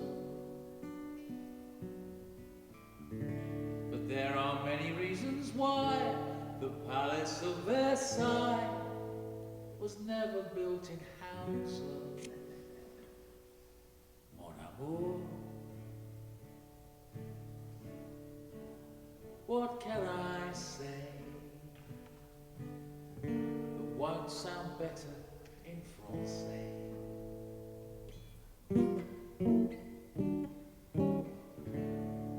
Just give me half a chance, I'd live with you in France, however green the grass is. The truth is always this, a kiss is just a kiss. All horses have their arses. Mon amour, what can I say that won't sound better in Francais? Et toi, Et toi, tu es tu es le cul de ma jument. le cul de ma jumeau. Et toi, Et toi, tu es tu es le cul de ma jument. le cul de ma jumeau. Mon amour, mon amour.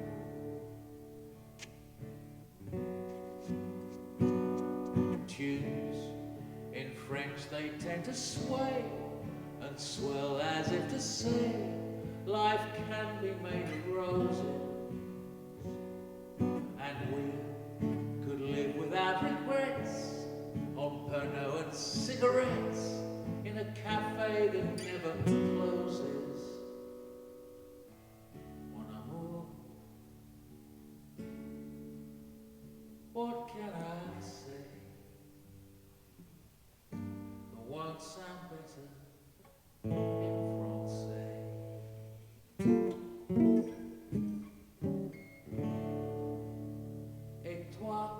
toi, Tu es tu es le cou de ma jument. le cul de ma jument. Et toi, Et toi, tu es tu es le cou de ma le jument. cul de ma jument. Mon amour, mon amour, mon amour.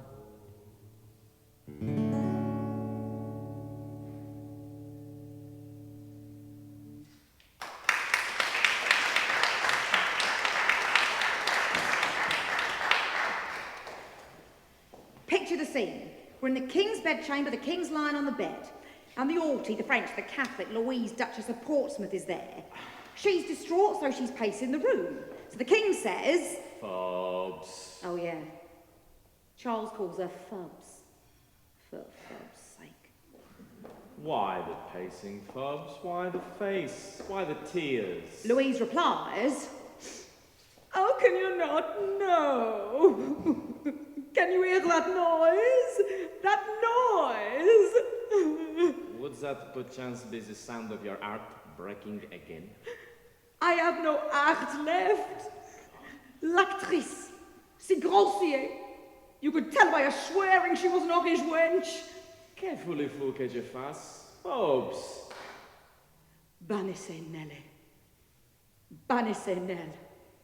Banish her from your court. Banish her from your bedchamber. Banish her from your heart. No. No. No. No. No. Then I am dead. Je suis morte. Oh, Lord, here we Je suis go morte. again. No. Je suis morte. Je suis morte. Fobs. Je suis morte. Fobs. Would a yacht help? It might. I shall attend to it. Picture the scene. We're in the king's bedchamber, king's lying on the bed, and Barbara, Duchess of Cleveland, is there. Now, Barbara is undeniably beautiful. She's also very intense. So, picture the scene. King's lying on the bed, Barbara's distraught, she's pacing the room, so the king says... Why the pacing, Barbara? Why the face? Why the tears? Barbara replies... How can you not know? How many children have I borne you? 3. 5! 5, yes, definitely 5. If you must satisfy your base desires with that French whore and that strolling actress, I just don't know. How much, Barbara? This is not about money. How much, Barbara?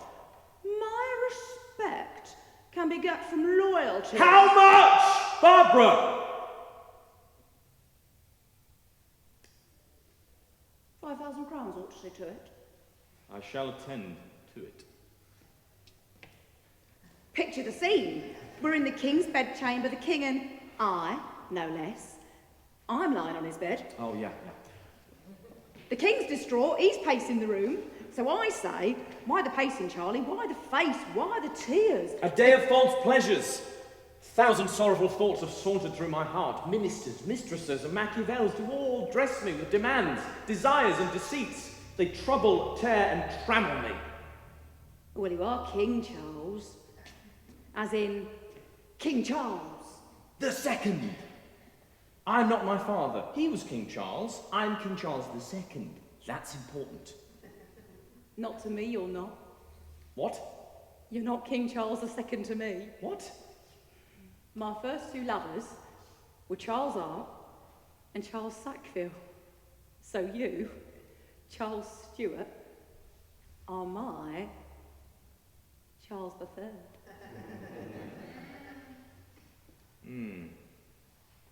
Charles III. No, it'll never catch on. My point, Nelly, is when this King Charles II dies... Here, not happening, Charlie. We all die, Nelly. You will live forever. My point, Nell, is that when this King Charles II dies, my brother will become James II. Dismal Jimmy. That dullard will be king. Dismal Jimmy, that dullard is my brother and the future King of England. As may be, he is nonetheless a full stop end of sentence fucking dullard. Yeah, fair point. Well contended, manifested and evidenced. He's not the sharpest cutlass in the armoury, is he? Do you remember that time when James was mid-passion with my Lady Carnegie, only for her husband to walk in on them? Oh, a most unfortunate business. My Lord Carnegie did then seek out the foulest smicker in the worst stew house in London in order to catch the pox, which he did, in order that his wife would catch it, which he did, in order that James would catch it, which he did. So, let it be agreed, my brother, Dismal Jimmy, the future King of England, is a dullard. With no wit or taste. And he likes fox hunting. And golf. Oh, Charles, we're fucked. You see, this is why you cannot die. You will live forever. We all die now. You have to let me die. You have to let me go. I will not let you go. Charlie, I will not let you die. You have my word. It will not happen. I couldn't bear it. It would be awful, just awful. I will die, Nelly. Charles, you're my earth. You make it safe for me to walk. You make it safe for me to stand. With you, I'm safe. Without you, I collapse. I will die, Nelly. You will not die, Charlie. You will live forever. I shall attend to it.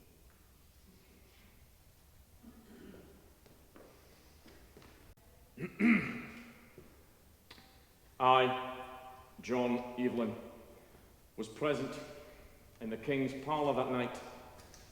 A scene of unexpressible luxury and vanity. It was a Sunday evening and there was a total forgetfulness of God. A scene of utmost profanity, one which they surely thought would never end. 6 days later, it was all in the dust.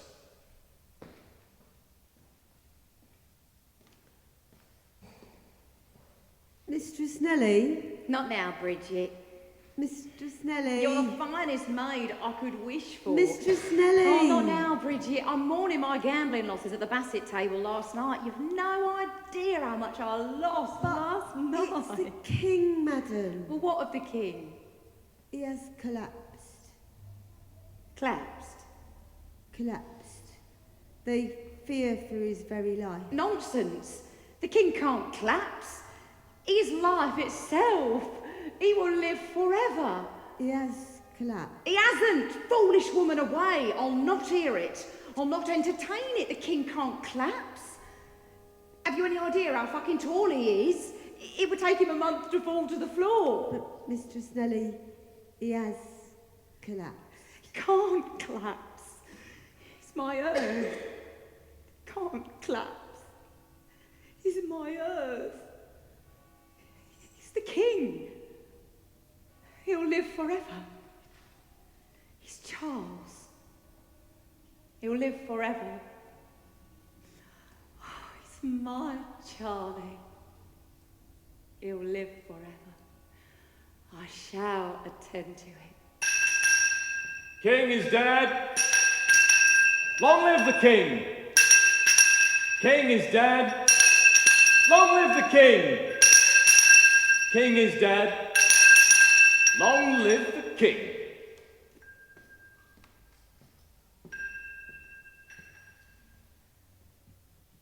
He'll live forever.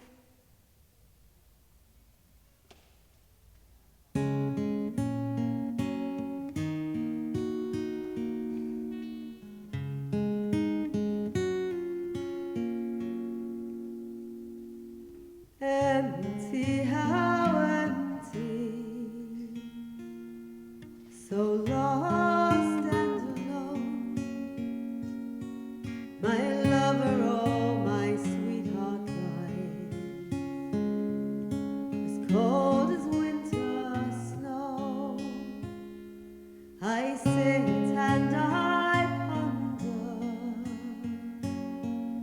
my sorrow and my fears. What now has fate in store for me? After all these years, oh help me God, please give me wings. I've lost my love, I've lost my king. Who is left that I can't trust? My life, alas, is all undone.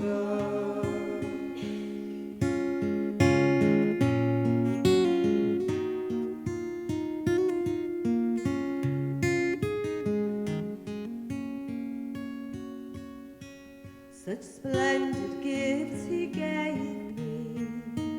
He loved me without shame. All that treasure I give to be lying in his arms again.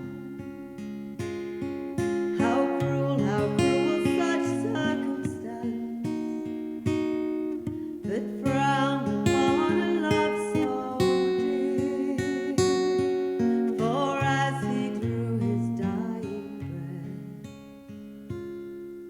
alone was I safe for my fears. Oh, help me God, please give me wings. I've lost my love, I've lost my king. Who is left that I can trust? My life, alas, is all undone.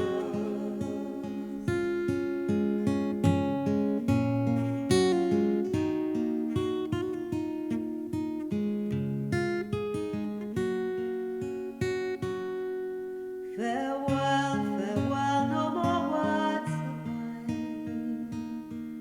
Too soon it seems my time has come.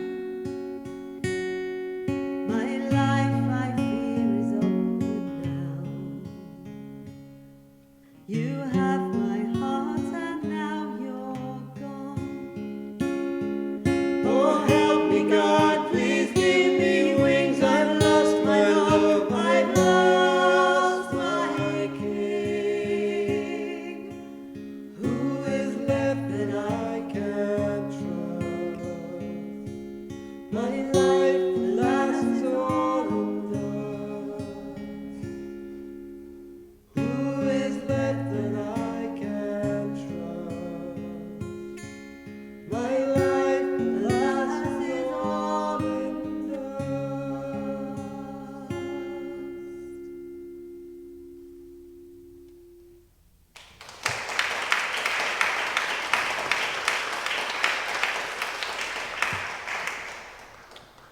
I, John Evelyn, witnessed the king gather all his strength to whisper his last words to his brother, James. He asked him to be kind to his concubines and to not let poor Nelly starve.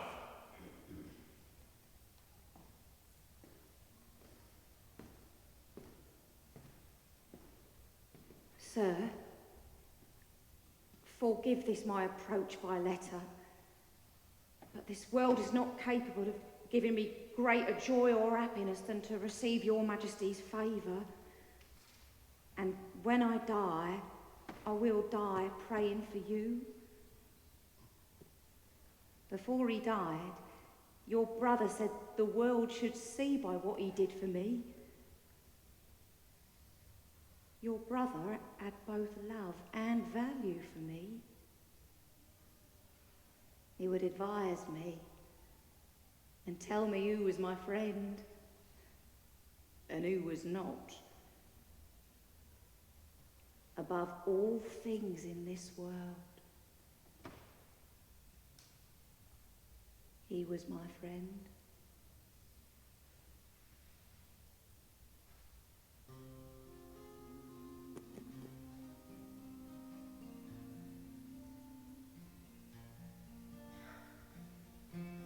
Words could never say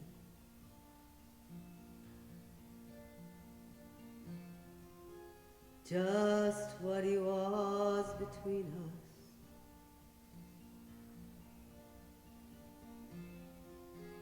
Can't find them anyway.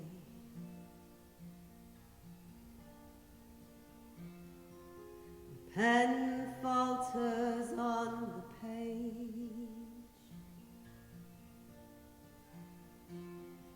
Now I'm lost in a thousand ways, in a maze made of dead ends.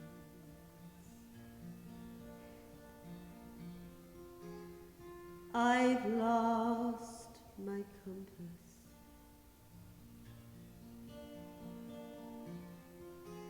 He was my friend.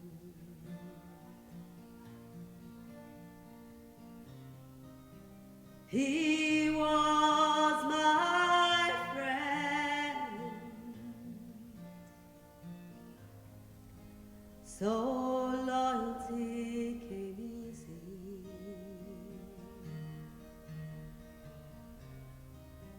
It was never about the crown on his head.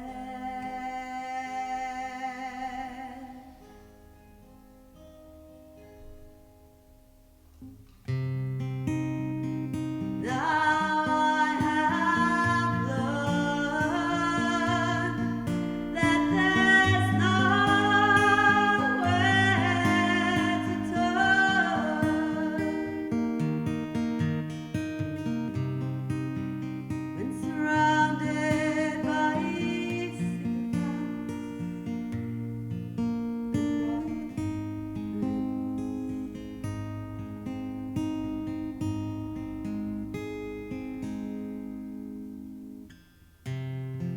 and I hate to be the bad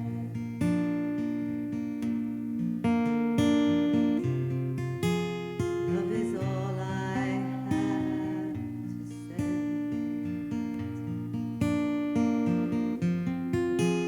and I hope that you will help me.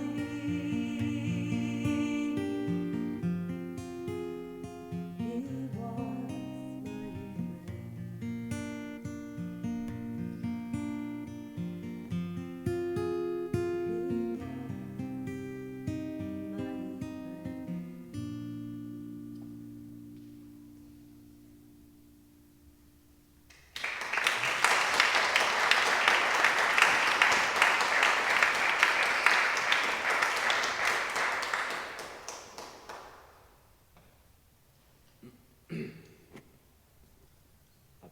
Madam?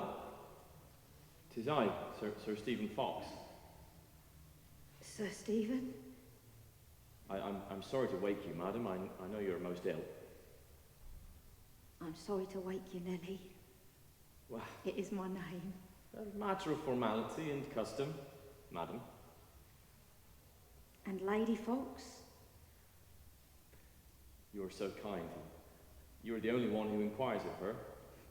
She is, like you, most unwell. Oh.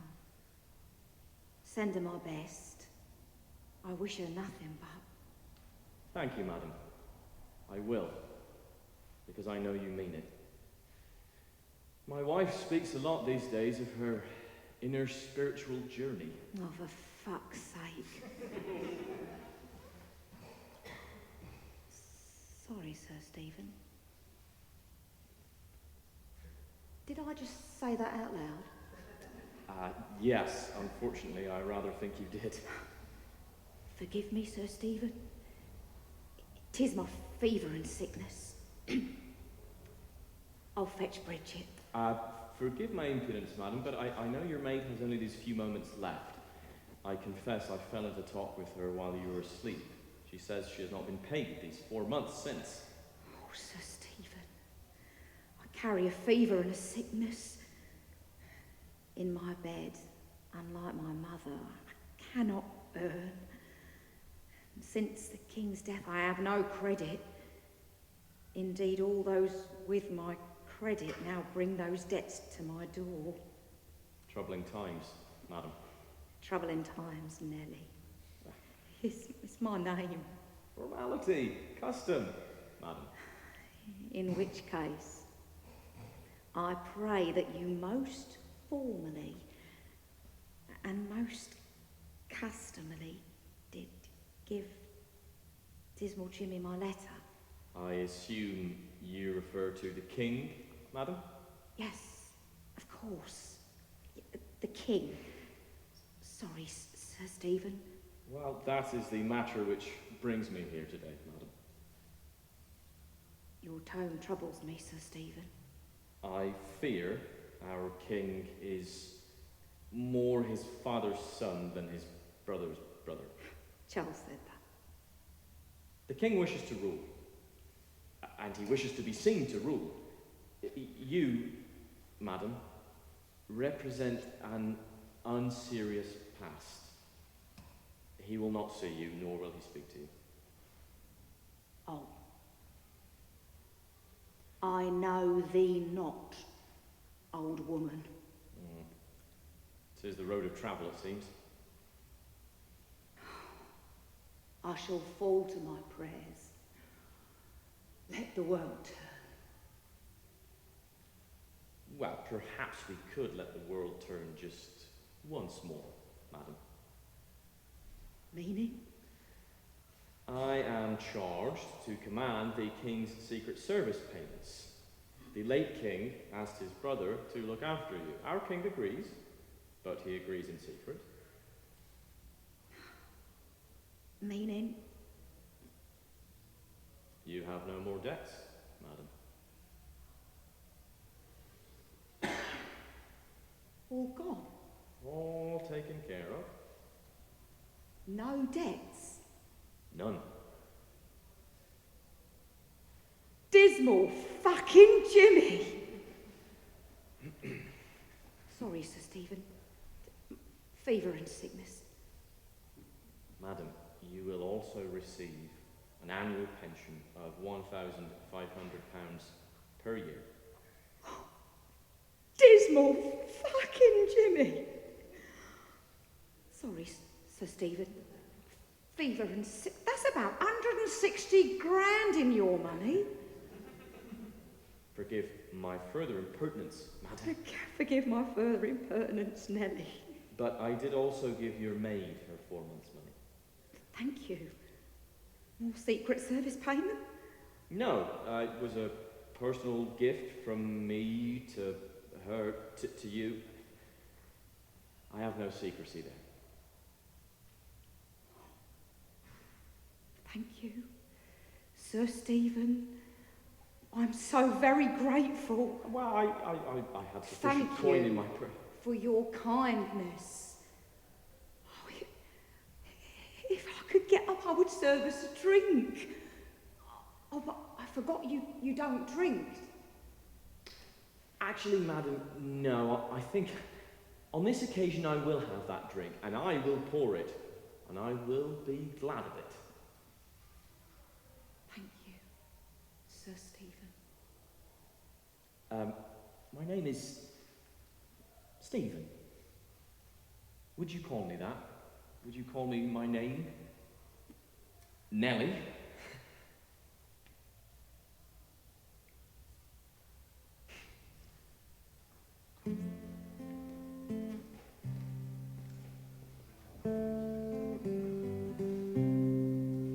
Now I watch as the young girls, they all pass me by, with their fashions and fancies to catch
So it's get what you can, girl. It all passes by. And a girl has to sell what a man wants to buy. But a girl has a pretty jewel, like a bee has a sting. I was once beloved of kings. I was once beloved of kings.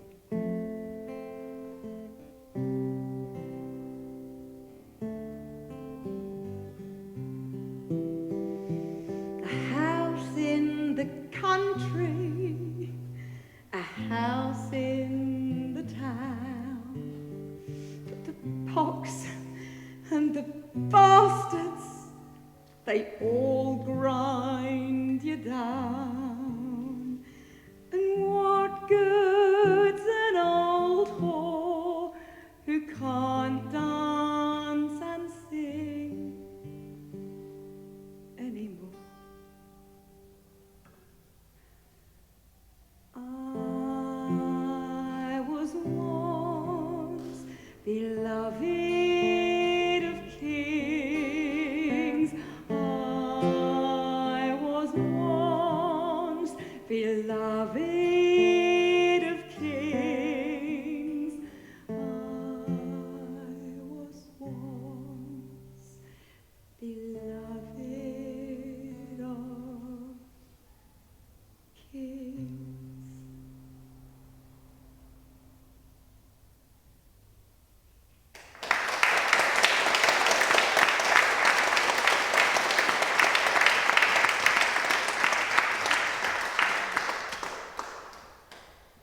My fever and sickness do not leave me. They will dig into me deeper and deeper. Then will come the stroke. I will be paralysed down my left side. I will not leave my bed. Not alive. The darling of the crowd, the darling strumpet of the stage, will strut and saunter no more. No more cheers. No more laughs will arrive. I'll not leave my bed. Not alive. I will be buried at St. Martin in the Field. I'll ask its rector, Dr. Thomas Tennyson, my dear Tom, to lead my funeral, to speak the sermon. Well, the church authorities will forbid him to do so, threatening to end his career in the church if he did speak out in affection for a dissolute whore. I will say I'll understand if he does not. I know his true thoughts. 'Tis all that matters. But he will say that he cares not what they say. And he will say that he will speak the sermon. And he will. He will speak the sermon. He will, in time, become the Archbishop of Canterbury. So not really an end to his career. Sometimes, doing what you think is right, rather than what you're told is right, is the right thing to do. At my funeral, 10,000 people will attend outside. 10,000! 1/3 of the city's population. That would be 3 million people today. On Thursday, nearly every home in London will close its curtains. Daylight will be shut out. Will not be welcome. The curtains will be closed. Because I, Eleanor Gwynn, Nell Gwynn, Nelly, will be dead.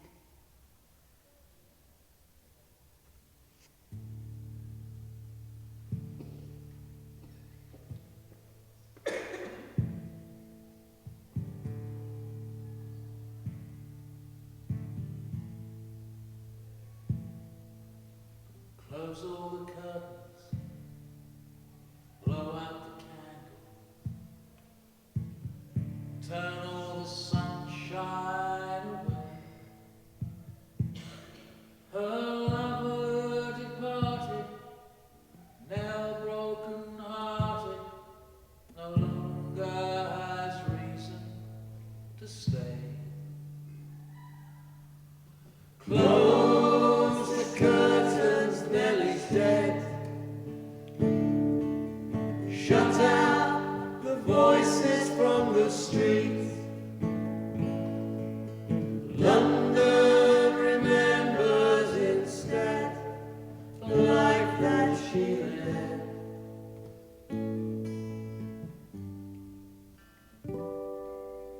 Loved by the ones who were lucky to know her. All England her audience, loved just the same. More precious than royalty, love, friendship and loyalty. All these live on in her name. Close the curtains, Nelly's dead. Shut out the noises from the streets. London remembers instead the life that she led.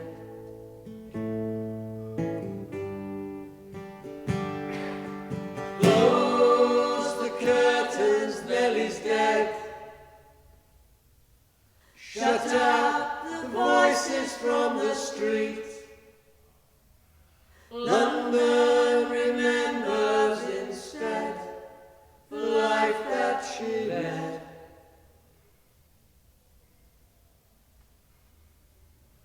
Close the curtains, Nelly's dead.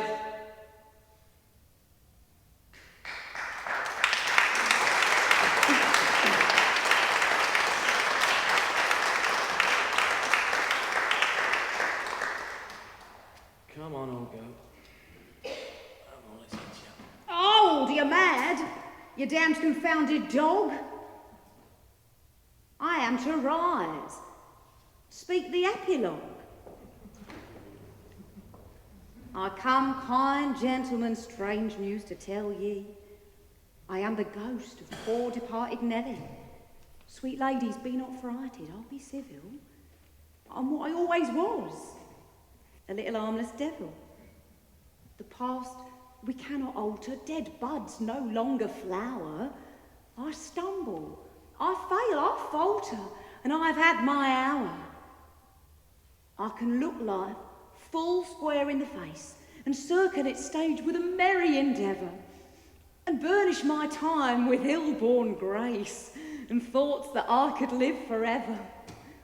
With fear of forethought, I was stricken in my bed, shaken a paralysis that emptied my head. No heart, no soul, nothing survived. I thought I'd live forever. Well, forever's arrived. So death, take my role if you must, and I'll just trust that folklore will be just. But know that my arse and my tongue were gifted, because I've had my life, and I have fucking well lived it.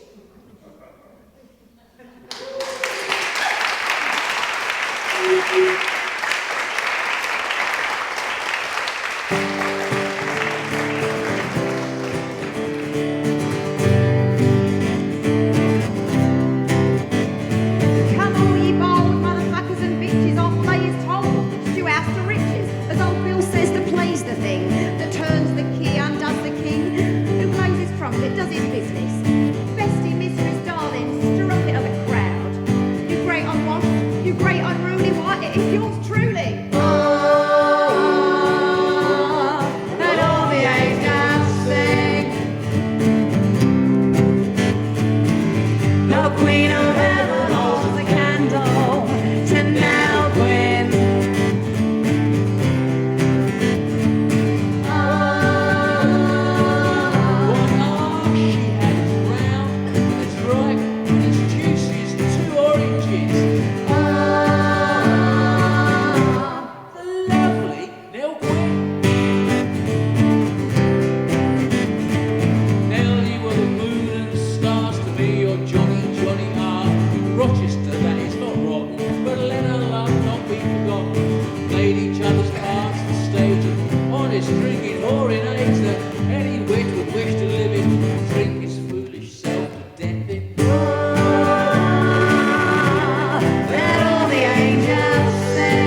Coventry, you can sing this. And all the angels sing. The Queen of Heaven holds the candle to Melvin. And if you have offended with our puns and jokes and wars, let the night be defended with Nelly, chorus and encore. Our revels now are ending, for us no final scores. On penalties depending, extra time and still a draw. On penalties depending. Yeah. Oh, poet, shut thy trap. Oh. The last laugh, as intended, is just give us all the clap. We so richly deserve a round of good applause. A round of good applause. 1, 2, 3, 4. Oh, let all the angels sing. Come on, let's go. The Queen of Heaven holds the candle to Melvin. Oh, let all the angels sing. The Queen of Heaven holds a candle to Melvin.